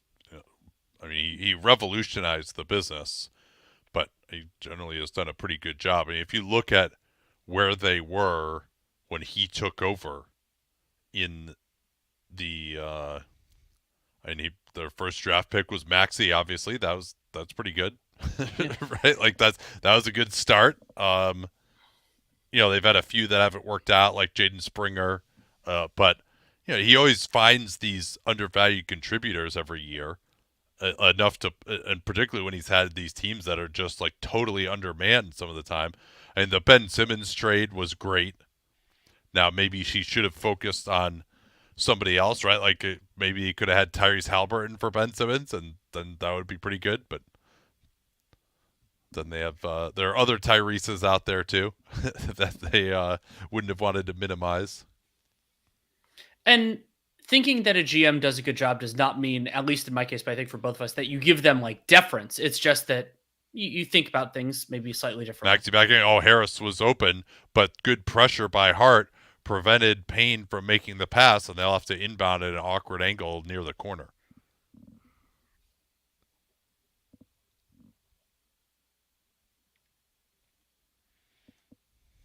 Backstream for Harris. Now Payne coming out. Anunoby denies him.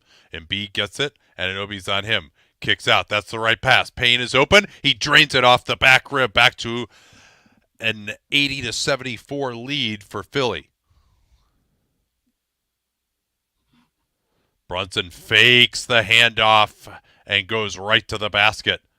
And the quickness of that prevented Joel Embiid from being all the way back. Anunoby switching on to Payne. Robinson trying to front Embiid in the post. I mean, I can't believe they didn't go to this earlier. And what do we have here? Offensive foul on Joel. I think it was kind of a swim move, and they called the foul there. Yeah, that is a war. Yeah, that is a foul when he reaches that over. But part of the problem is these Sixers passers, when they front, they're way too far up the floor. You got to get closer to them so you have the option of throwing the lob. Batum gets re-engaged with Brunson. Brunson accelerates, and he backs into the face of Batum. And he was close behind him. You could see Brunson. You saw that little look back and knew exactly when to stop and pull it in. And that is a foul. It is. Yeah, Batum has to be a little bit more under control there.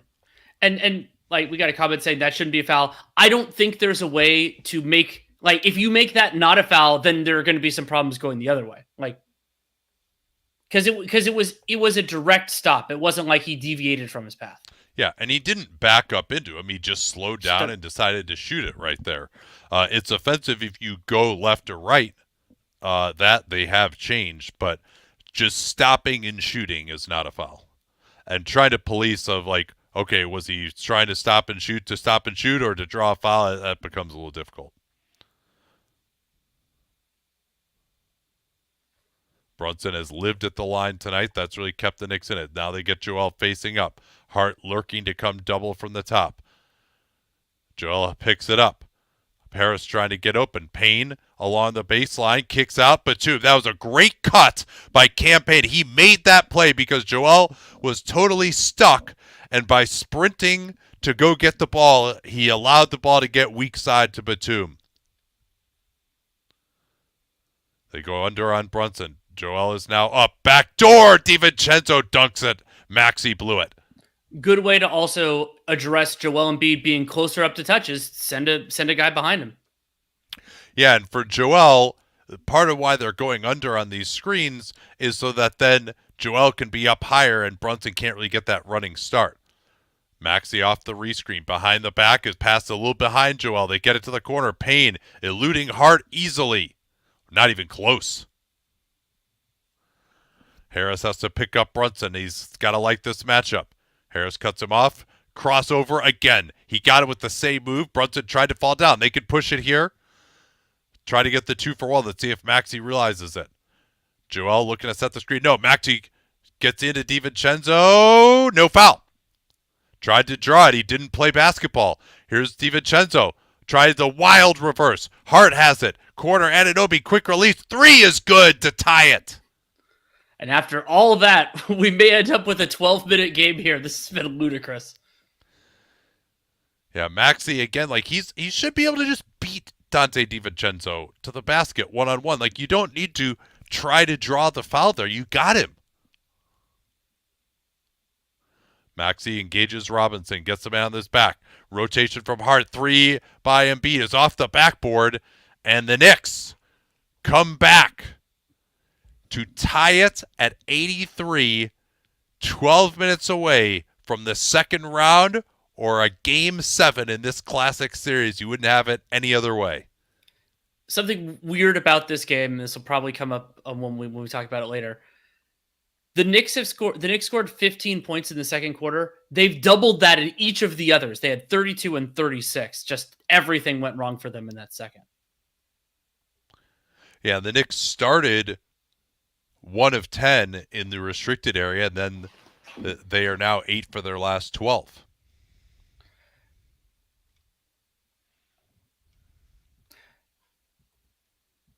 How would you manage Embiid from here? When would you try to rest him? I would definitely try to rest him. I mean, I would give him some time. We've seen that second half run be really hard for him.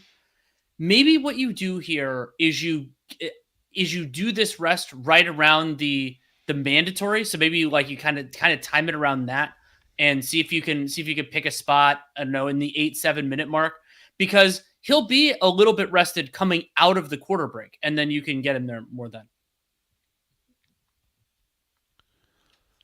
Robinson has definitely shut off his water compared to Hartenstein, and it hasn't really hurt the Knicks on the offensive end. Brunson has kept it going. They've gotten some transition plays, but that's been the biggest thing, is Robinson not just being complete meat to Embiid's drives and post-ups. Do you question the wisdom of adding Embiid and Kawhi to the Olympic team purely for the sake of reliability? There are going to be players who do not play in the Olympics, so you get the best guys out there, and then you will replace the other guys. And if they want to play and they're willing to take a small role, by all means. Yeah, they still got Bam and AD, too. You definitely wouldn't want to put Embiid on there and not have another 2 centers. It is remarkable that Buddy Hield scored 17 points in one quarter and then did not play in the subsequent quarter. Yeah, I think their plan is to come in with him now, maybe particularly if they're going to rest Joel. But the Sixers finally. Did you feel? I felt like their shot quality did decline once Robinson came in. Do you agree with that? I do, in part because the Knicks stopped doing as much of the aggressive coverages as they were doing. They weren't conceding as many good looks just by virtue of what they were doing. But yes, I agree. I mean, that's remarkable that the Knicks won that quarter by 4, isn't it? Like, it felt like they were on the verge of getting run out of the gym.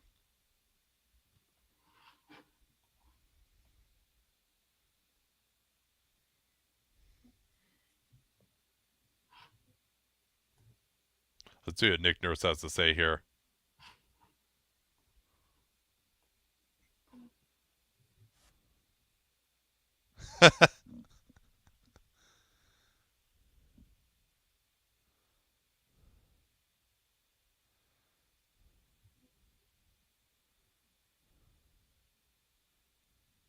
So Reed's going to come in.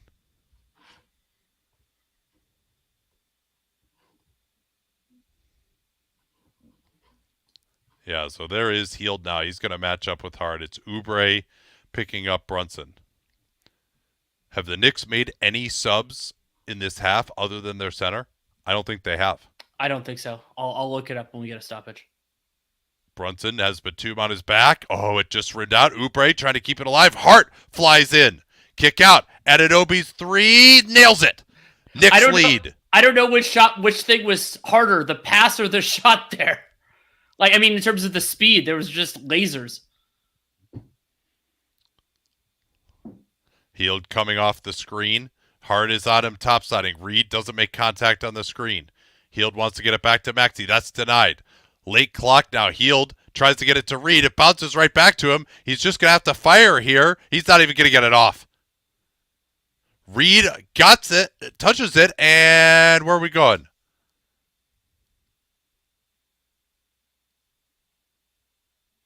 I mean, Anunoby, do you see Anunoby?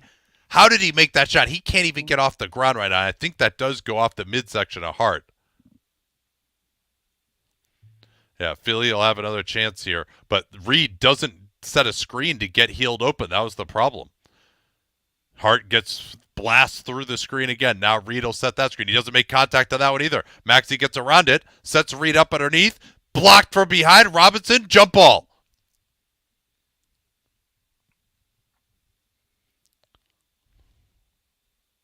Yeah, Reed fumbles it here.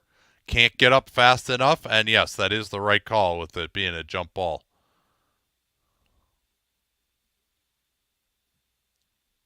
But Reed needs to actually lay the wood on some of these screens. That's the biggest problem.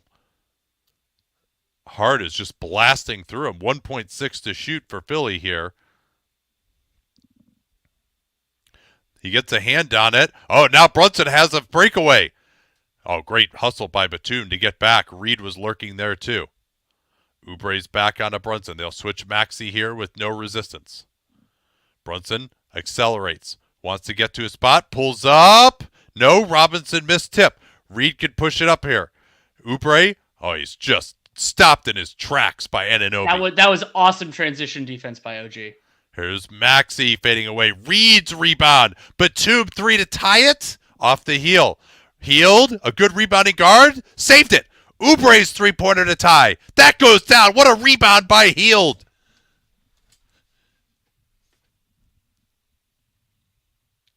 Tie game again.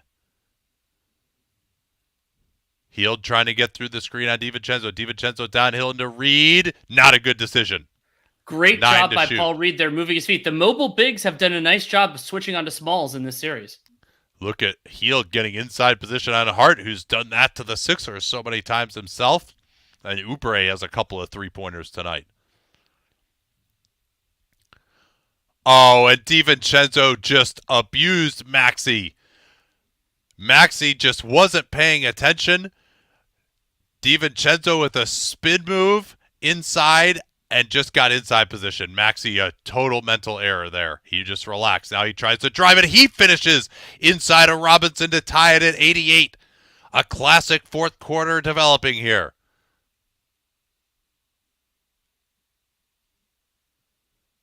Brunson guarded by Batum. 2 on the ball. Brunson gets out of it.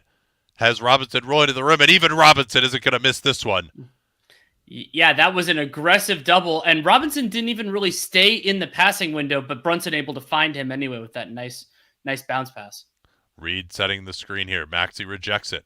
Tries to get past Robinson again, and Anunoby on the back line has been massive in this game. Now Brunson on the attack. They get transition. Here goes Anunoby, and he finishes at the basket. Timeout, Nurse, and surely Embiid will return here after a 3-minute rest. And on schedule, they lost 4 points off the lead.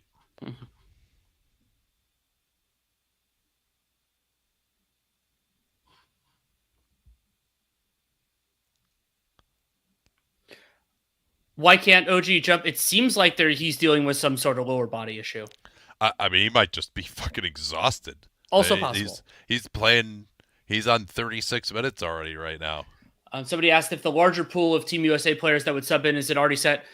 Maybe, but it's not public. So, well, I mean, they have sort of the people they're considering that'll become public sometimes, but it's the team is selected. I'm sure they know who they'll go to if somebody can't make it. And presumably, a lot of those conversations have already happened. I mean, Team USA has those conversations pretty dang early.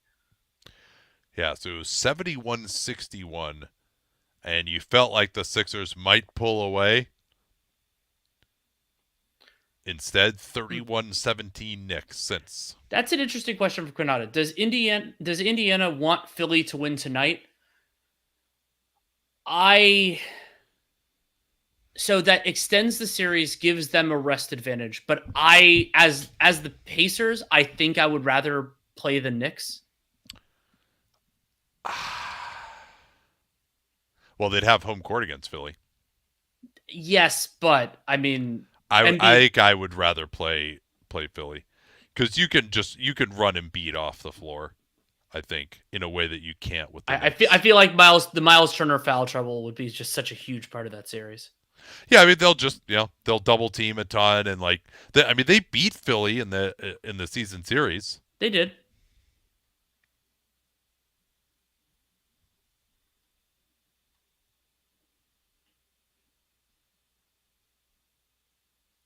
But then, I mean, if it's a close call, then you want it to go 7 because then the other team's just more worn out, and the intensity of that, you could see a team win a game 7 and then be very flat in game 1 of the subsequent series.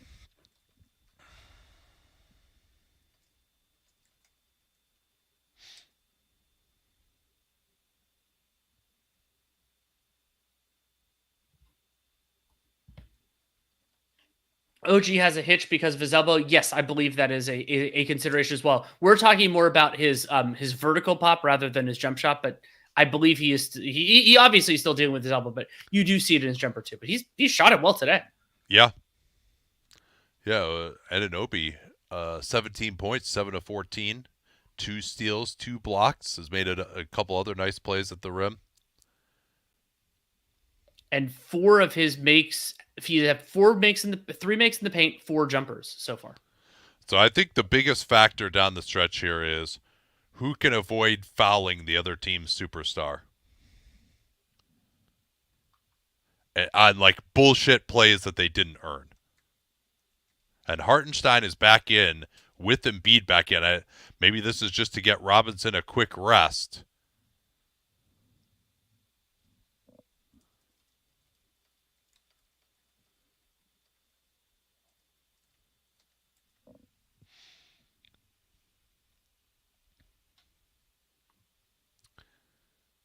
Yeah, Maxey, what a struggle it's been for him tonight. They've taken him out of it with that aggressive pick and roll coverage.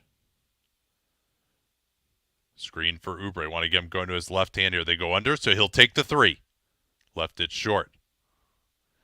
He made the read, but couldn't get the shot. McBride's going to get a little bit of tick here as they try to get Brunson at least a short break with a 4-point lead. Oh, they mess up the switch off the ball, and Anunoby didn't want that shot. Now it's DiVincenzo. He's stuck in the corner. Maxey has him, and B got a hand on it. Now they've got transition. Hield's running it. Good job by the Knicks getting back. McBride excellent effort. But Hield moving to the strong side, and he drains another three. What a smart cut by Buddy Hield. He was on the weak side. They just assumed he was going to stay over there, and he goes right to the strong side to get a three. 1 point game. I even stopped looking at him, and all of a sudden he was shooting a three. And Anunoby, that time Embiid gets out on him. No foul. More transition. Embiid's ahead. They got to look to him in the post here. Throw it to him. They're not even looking. Too late now. Batum will. They throw it up top. Pass is too low. Hart fronts it, but he steps out of bounds. But yeah, I mean, that's, again, Maxey, like, what are you doing, man? Like to not, he is a really, really bad entry passer. Like, this is way too late. Like, Embiid is there much before that. When he runs the floor, you got to look his way. Now, Maxey going to try to come off the Joel screen. DiVincenzo runs into it, falls down, three-pointer. Batum off a 1 foot, crashes it in on the weak side. And let's see if the Knicks, I mean, this non-Brunson, it's been really hard for them to generate even a single good shot. Yeah, surely he'll be coming in soon. It's a 5-0 burst by Philly with him on the bench. McBride, no advantage. They'll screen again. McBride wants to take it. Oh, they should have got up higher than that. That was just why I realize Joel wants to stay near the rim and stuff. But, I mean, number one, they probably should have iced that. Number two, just to like he's not going to blow by you for a layup. Just take 2 more steps and don't just let him get a wide open look. Back down, Embiid wants to go to that hook again. I mean, that's just incredibly easy money right now. Tied at 95. Brunson has been waiting at the table for some time. And Tibbs is going to have him take a timeout here to get him back in. And this is one of the rare games in the series where both teams have a pretty full disposal of timeouts going into the end of regulation. Yeah, one of the rare games in Tom Thibodeau's career. True enough. So we are through almost 6 minutes of the fourth quarter, and we're still tied. 12-12 so far in the fourth quarter. Some of the takeaways so far from cleaning the glass. The Knicks have only played 74.5% of their plays in transition. Some of that is in the half court. Some of that is offensive rebounding. Some of that is also transition. But Philly, 178 offensive rating in transitions. They're +8 in cleaning the glasses, points plus in transition. The Knicks are a very strong +5.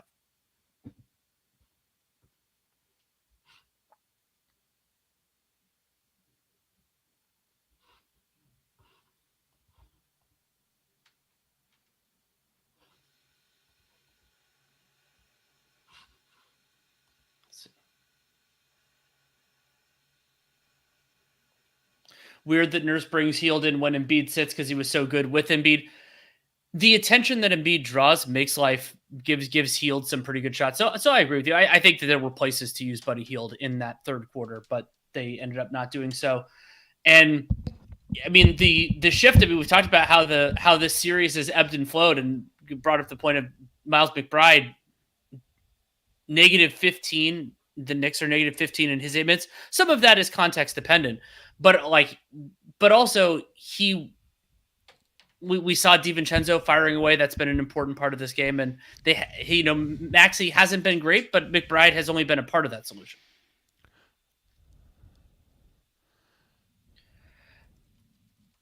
Best chance to finish Tobias Harris? Yeah, I mean, for me, Tobias Harris would not be in the closing lineup. I have not yet decided whether it would be, whether the last guy is Lowry or Hield. I believe Lowry's discipline is very valuable, but Hield, they understand, like he just knows where to be on offense in a very specific way, and I don't know that they need Lowry's defense in some of these lineups. Has Embiid been better on the boards compared to the beginning of the series? Yes, I would say absolutely has been. And I mean, that game too, he just couldn't even grab the ball. He's made more of an effort boxing out. Game 5, I thought he was pretty darn good.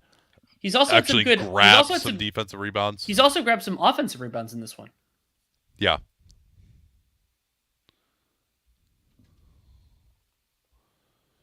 Yeah, were you talking about closing lineups there? Yes. Yeah, who would I go for Philly? And Maxey, Embiid, Oubre, Batum, and then your question is the last guy. Would you go Healed, Harris, or Lowry? I said Healed. Yeah, maybe you're going offense, defense with him and Lowry. And Oh, Harris. by the way, we suspected this, but all 4 non-centers for the Knicks played the entire third quarter. Yeah. Tobias Harris has 1 shot in 26 minutes in this game. That's amazing. Batum forcing Brunson to his right. Now Hartenstein will set the screen.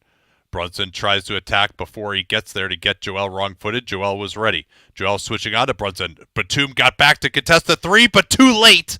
And Brunson just continually attacking back and forth has given the Knicks a 3-point lead. Healed, setting up the Spain pick and roll. Comes off the screen. Hart is with him. Healed, beautiful pass to the corner. Oubre was closed down by Anunoby and missed it well short. DiVincenzo goes into the lane. Kicks out. Brunson, three-pointer. There it is again. The Knicks with Jalen Brunson, 2 straight threes, and they're up now by 6. And that was a really impressive read by DiVincenzo. He was pretty much committed after he picked up the ball and found Brunson late. And Anunoby working. Embiid tried to draw the foul instead of playing basketball. He was double teamed. He could have passed it. Here's Hart. Trips. Oh, and a foul called. Yeah, I think that's the right call. It seemed like there had to be.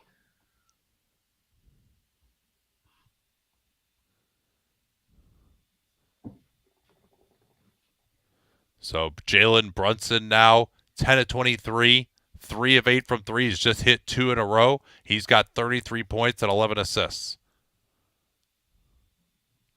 That was an amazing closeout by Anunoby on Oubre to start the break for them.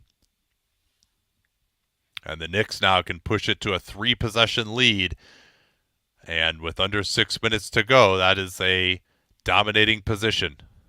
Very surmountable in this series, though.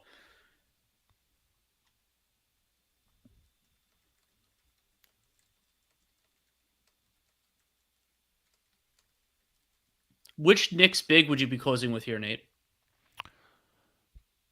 If they're going to double team Hartenstein, if not Robinson.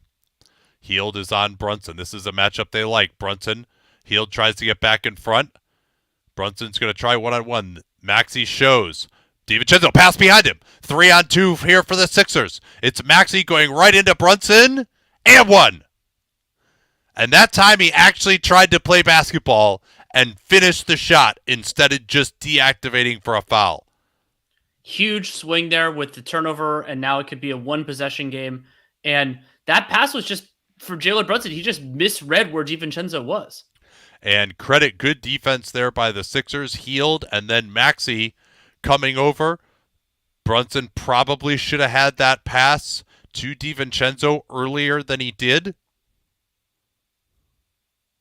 So that is a huge swing there. Knicks could have scored. Instead, they give up a 3-point play, and it's back to a 1-possession game. Oubre now has the matchup on Brunson. Brunson trying to put him in the mix. He'll try again. Double team comes. They get it to Hart. Swing it weak side. Anunoby. He's going to go one-on-one against Batum. But getting there, and they threw it off the face of Hart and said he's down. No, he got hit in the face. They're pointing at Batum, I think, for the foul. And Embiid's calling for a review here, but I don't know that he was the one who did it if it happened. Oh, yeah. No, he was trying to grab the ball, and he just smacks him right in the face. He didn't. He gets the deflection, and he did hit him in the face there. Absolutely hit him in the face. And that's got to be a foul. They're going to review it, but I think Embiid hits him in the face, doesn't he? The hand hits face. I think ball hits face and hand hits face. Yeah, maybe it is incidental. We'll see. Hopefully they'll give us some replays here, but we're definitely gonna have to Zapruder this. You can see Campaign doing the universal symbol for the flop. And what is the foul situation right now for both teams? It's low. The Sixers have committed 2, and the Knicks have committed 1, and then individually, Hartenstein has 4, Embiid has 4, Oubre has 3. So nobody in real difficulty. Yeah, this would be Embiid's 4th if it's upheld. Correct. I do enjoy that we're getting speculation on the Lakers' next head coach when they haven't fired their current one yet. Not the first time that's happened. Yeah, it looks like they're working on the nose of Hartenstein. He might be bleeding from there. It seems unlikely that this would be overturned, doesn't it? Here we go. Let's see. All right, so it is the ball that actually hits him in the nose. Embiid does hit him on the forehead afterwards. Is that incidental contact with the back of the hand?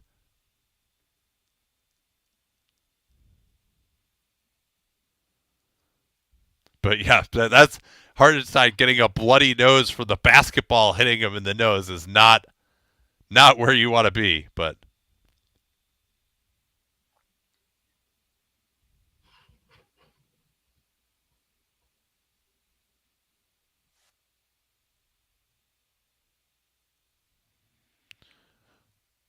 well, so here's my question, Danny. Was it even worth challenging this, even if you have a high chance of overturn?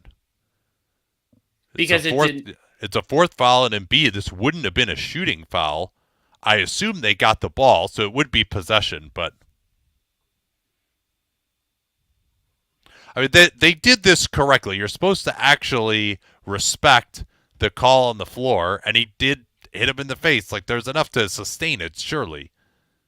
But I agree with you. We weren't talking about it in the moment because we're focused on whether the call was correct. But I mean, the upside of the challenge was pretty low. Yeah.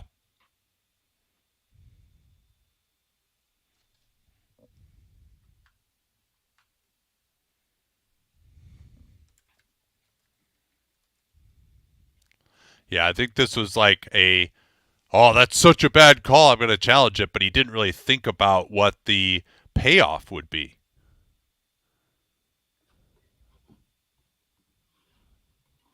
Embiid a little late getting up on Brunson. Has to pick up his dribble. Hartenstein, hand back. Brunson still moving. Tries to go through the arm, and he scores among 3 Sixers.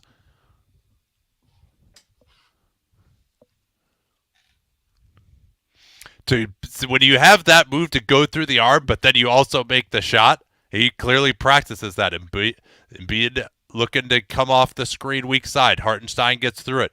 Embiid tries to power through. Euro step, trips. No foul, didn't deserve one. 3-on-3. Hart continues to push it, kicks out. Brunson somehow gets to the corner, going to his left. Hield runs him off that. I thought Brunson should have driven that ball.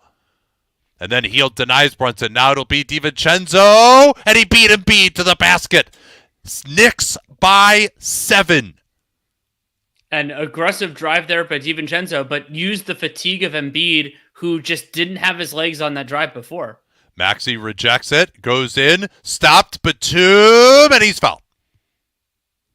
I like that attack, though, by Maxey. I think you could go downhill at DiVincenzo if he's not going to get into him. I mean, that's just incredible footwork. I don't know how he found the room there. Then Embiid, this is good defense by Hartenstein. Embiid just goes down. I don't know what kind of call he was looking for there, but he wasn't going to get it.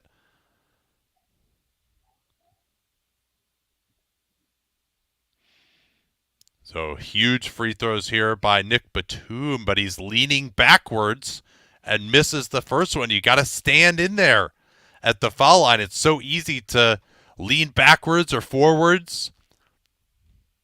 And Tom Thibodeau does have a use it or lose it here. It's weird because his guys have played the entire game. I don't think I'd use it.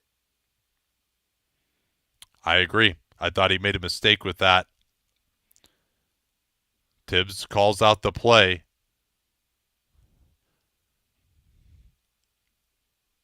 They've got Hield on Brunson. Oh, Anunoby on a little Spain action, and Oubre couldn't get his hand up quickly enough. Brunson now has Hield on him. I would just get out of his way and let him try to take Hield. Brunson gets Hield on his back, gets it off, and Brunson giving New York an 8-point lead, and Nurse will take one of his 2 remaining timeouts here with the Sixers on the ropes. And at 8 points, it is a 3-possession game. Even if this series, who knows, maybe it's a 2-possession game. Yeah, the offensive boards, again, that one was just unlucky. It came off at an extreme pace. Oubre couldn't get his hands up quickly enough. Let's see what the second chance points are right now. Yeah, 25 second chance points for the Knicks and 18 offensive rebounds. Whew. Sixers have 15 of their own and 17 second chance points. And it looks like the Sixers have 22 points off of 9 Knicks turnovers. That's really impressive. Yeah, it is. That's actually been a big part of why this game has been as close as it has been, because the Knicks in the first half really struggled to convert in transition. Sixers were great. In the second half, the Knicks have kind of cleaned that up a little bit. And thanks for the reminder. For those of you who are new to this, no spoiler comments is the way we generally refer to it. If you have to treat our feed as that is live, because it is a little bit behind. So don't say anything. Just hold your tongue. And another timeout coming here. Back-to-back timeouts. Tibbs is going to call his use it or lose it now as well. Again, I don't necessarily care for that. Although it is worth noting that Tom Thibodeau has made 2 substitutions in this half. Wow.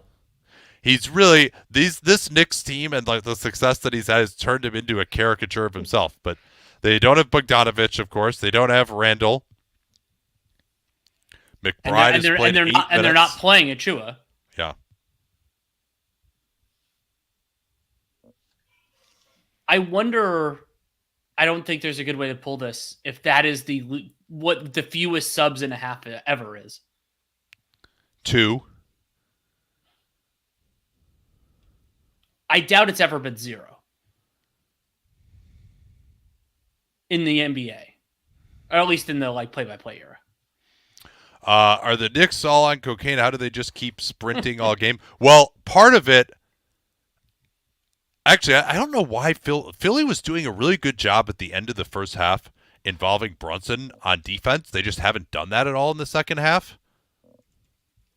But basically, the way their offense works is Brunson does all the work on offense and everyone else only has to play defense. So you can kind of, it seems like they play real hard, but they don't actually have to do anything other than just crashing the boards and playing defense. It's a good point.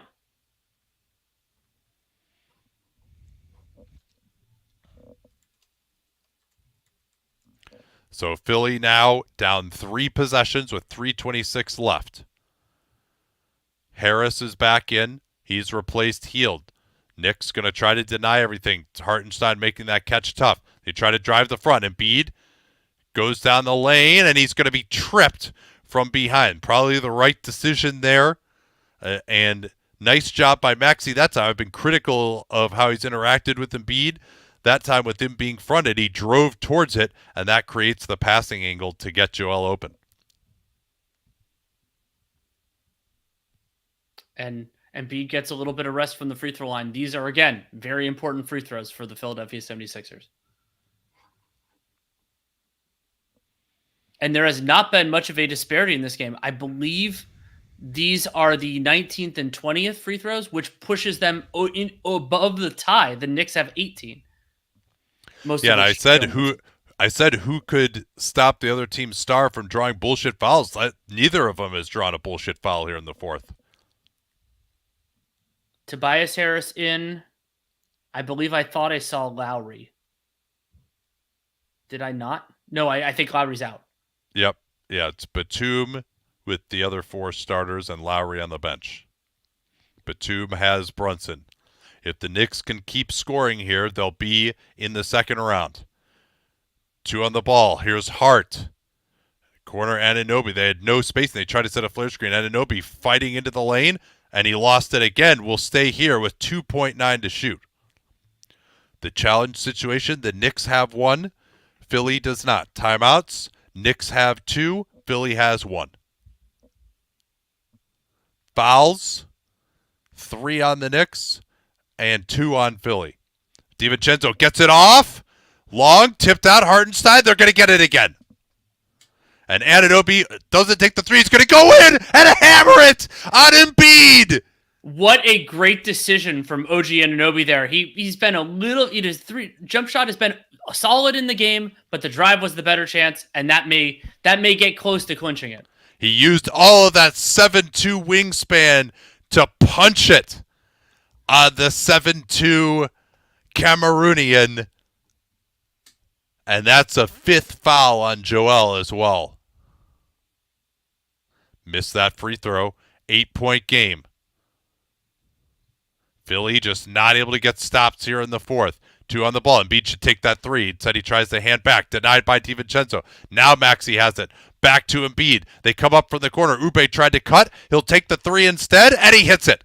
They got the Knicks in rotation, and that is a huge three-pointer to cut it to 5.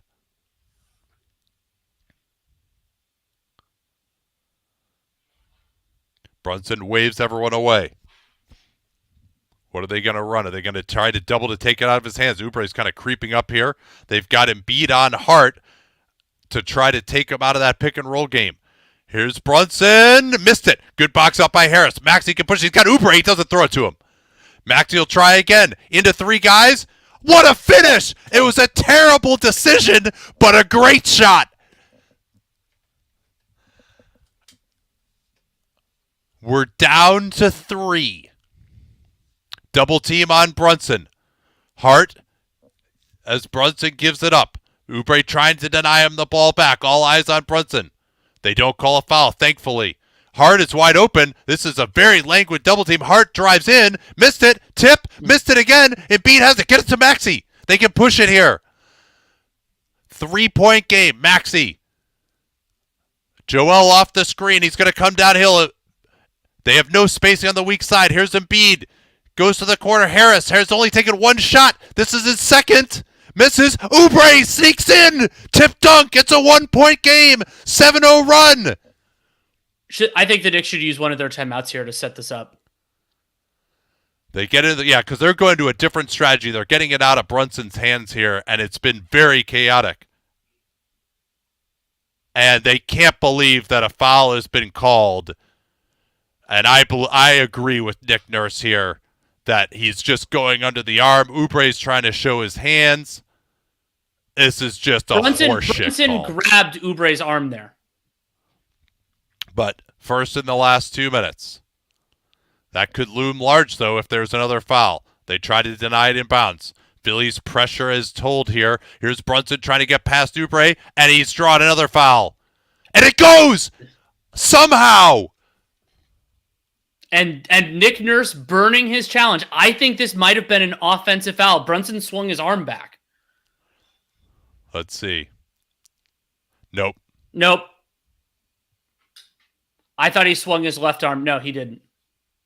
That guy screaming at Brunson was he was not too pleased with him, but Jalen Brunson, he gets the advantage on Oubre. He got that same foul on Batum earlier.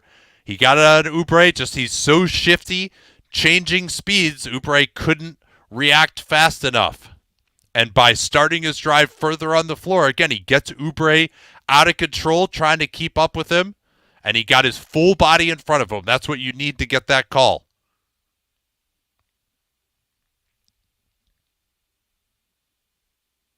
Brunson to push it to 2 possessions. He missed.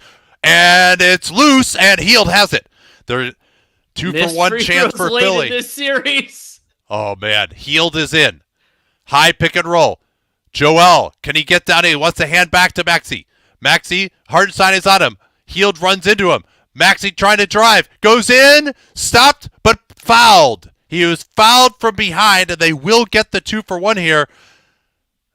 Philly saying it's a goaltend. What are they going to say on that? Let's see it. Ooh, I think that's a good block. I think it's okay. We'll see if there's another angle. I think it's a good block there. All-important call.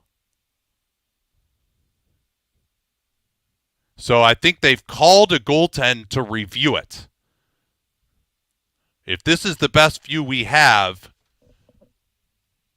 Oh, it may have hit first, but it can hit first as long as it doesn't come off beforehand. Let's see it. Bounce.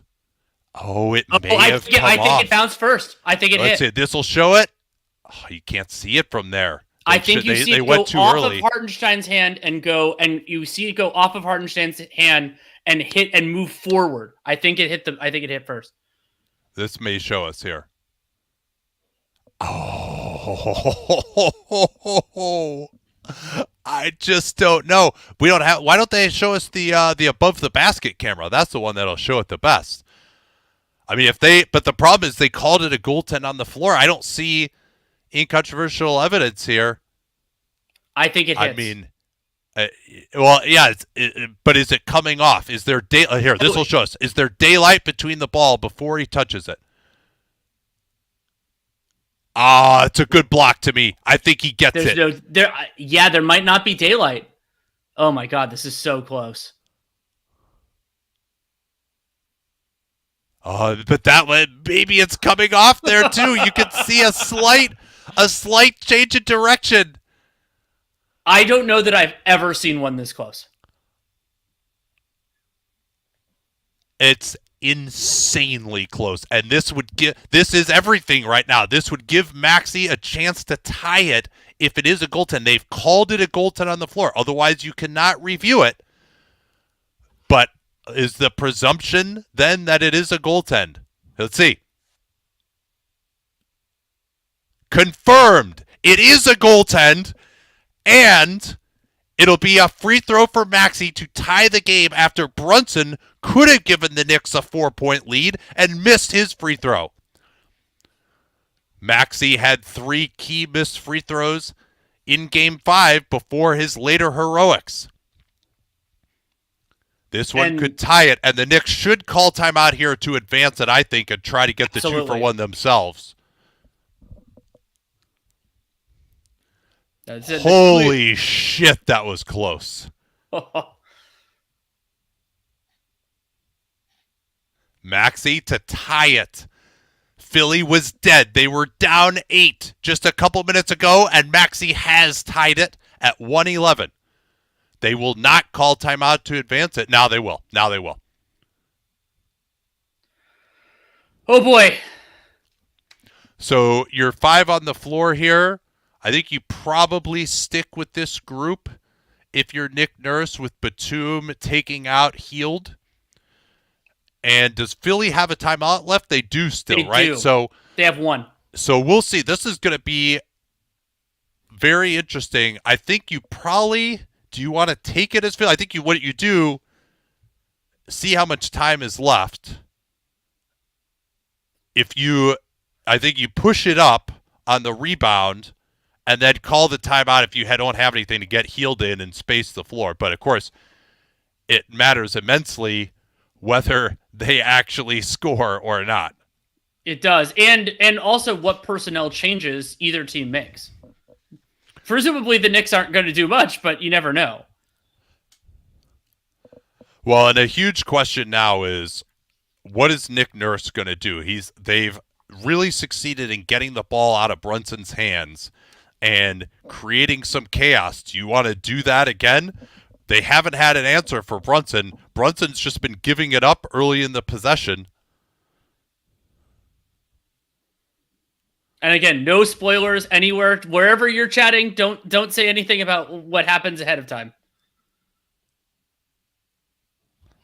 Tied at 1:11. Sticks all around. Surely they'll try to get Brunson the ball. Maybe they try some misdirection to get him the ball on the move so they can't double. You see the foul trouble there. Knicks have their starters out there. Brunson is guarded by Batum on the near side. Keep an eye on him. Brunson fakes. Gets open. Do they double team? There it is, the double. He gets off of it. They want a hand back. They're going to double again. He gets out of it. Finds Hart up top. Pass fake. Hart's three-pointer. What a pass fake. And he's given the Knicks a 3-point lead. Timeout, Philly. He makes them pay, as he has so many times in this series. Brunson trusting his teammate. Hart faked the crap out of the guy who was guarding him and got himself wide open. Maxey, he makes the right decision there. He goes to the superior shooter. They're going to stunt to Hart. Hart plays right into that and nails it. Incredible poise there by Josh Hart. You know I love the pass fake into a three. Got it completely in rhythm. And now real pressure on the Sixers because remember, they don't have any timeouts left. They just used their last timeout. So running this late, playing the foul game, all this stuff gets really tricky. Yeah, Hield will surely be in here now. And with 24.4 left, there's still some time to play the foul game. But as you noted, they're out of timeouts. The Philly did switch up the matchups that time. They had Embiid on Hart. I think that's why they had Hart be the screener. Instead, they go with two smalls out there, go back to some base matchups. They knew Tibbs was going to have Hart run it. They double-teamed Brunson twice, and they found Hart wide open. That was the shot they were willing to give up, and that's the shot that Josh Hart made. I know they're not going to do it. I would have considered, but they're so cold, bringing in Achua for more of a switchier lineup here, but he hasn't played in a lifetime. Yeah, they should. They absolutely should go to a more switchy lineup.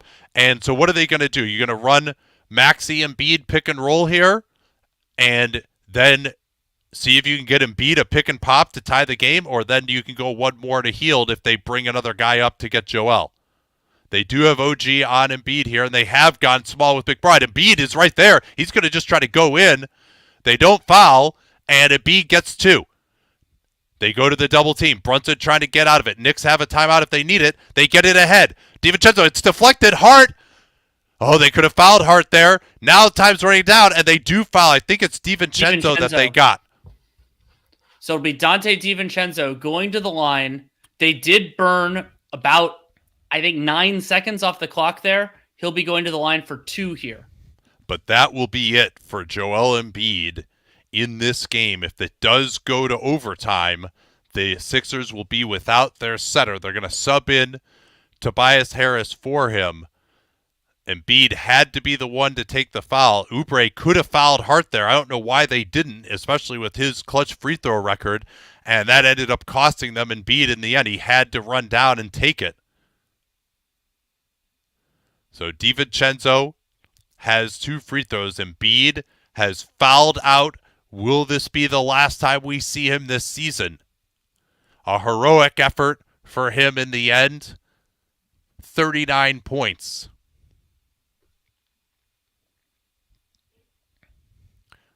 And Philly is a little small for these rebounds, too. They don't have a big in right now. They have no timeouts remaining.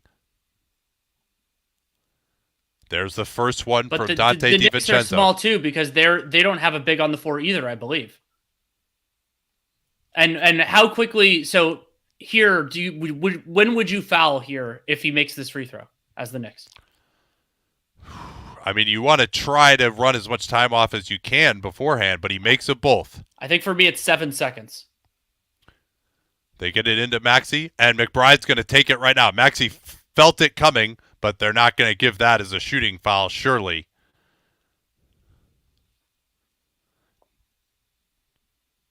And the Knicks still do have one timeout left, so I mean, you have a safety valve on the inbound here.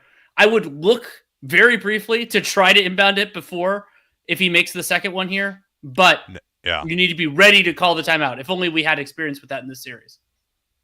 Yeah, Hartenstein is going to come back in for rebounding purposes in between the free throws. Maxey has to make these to put the pressure back on the Knicks. That one is good. A little short, but it rolls in.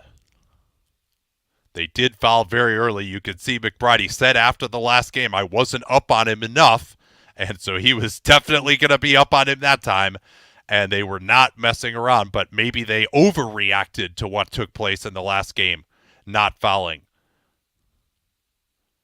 And that's good. They'll try to get it in. They get it to Brunson. Brunson is trapped in the backcourt. He gets out of it, and they have to foul him now with 7.7. You couldn't mess around too much with the trap because they're out of timeouts. They need time to bring the ball back up the other way, and that, of course, is a chance for the Knicks to foul again. bringing the ball up as Batum just wraps up Brunson. And Brunson has missed a key free throw late that enabled Maxey to tie it before Hart's heroics. If he doesn't make them both, that'll take the foul out of the equation. First one's good for Jalen Brunson, his 40th point of the evening. And so you have to have a series of plans here as both teams on whether this shot goes in or out, because there's not going to be a stoppage. Yeah, and the Knicks, I presume they're going to stay small regardless now. They are. So they'll probably try to switch a lot if he misses here. He's made it. They're going to try to play the foul game again, presumably. Get it into Maxey. DiVincenzo cuts him off. Maxey has to give it up, and McBride knocks it out with 3.7. Now, this will be interesting. They still have no timeouts. Do you have any kind of an inbound play right now as Philly? They got to inbound it. They're not going to sub. Scott Foster says, hey, we got to get going here. No messing around. What do they have? Batum will inbound it. Get it to Hield. Hield gets it up immediately, and they were scared of the foul. That's what happened. They were scared he was going to foul. They backed off. Hield took the shot, and it wasn't close. The Knicks move on to the second round despite a heroic comeback by the Sixers. An absolutely incredible series. Lots of ebb and flows. A game that the Knicks led by 22, lost the lead, and then got it back to close out the series. And Josh Hart, the hero for New York, he was unbelievable, going 46 minutes, 3 of 5 from 3 again in this game, 16.7 assists, 14 rebounds. Brunson had 41. He hit the 2 biggest free throws, and amazing job by the Knicks executing where they failed in Game 5. Philly never got a real shot on goal at the end, and another disappointing season for Joel Embiid and the Sixers, and they go into a pivotal offseason with a ton of cap space, which I'm sure we'll talk about plenty in the coming days. Thanks so much for joining us, and I think we're going to take tomorrow off on playback, but we'll be back on Saturday for... So there's only one game Saturday, right? Is that Wolves Nuggets game 1? All right, yeah, we're going to do that then. Yeah, I think we'll find out what time that is. I'm guessing it'll probably be like there's a 8 chance Eastern. there's a chance that the Knicks Pacers will be Saturday. Oh. All right. Well, we'll talk to you guys next time. Thanks so much for joining us. These are a ton of fun to do. And till next time.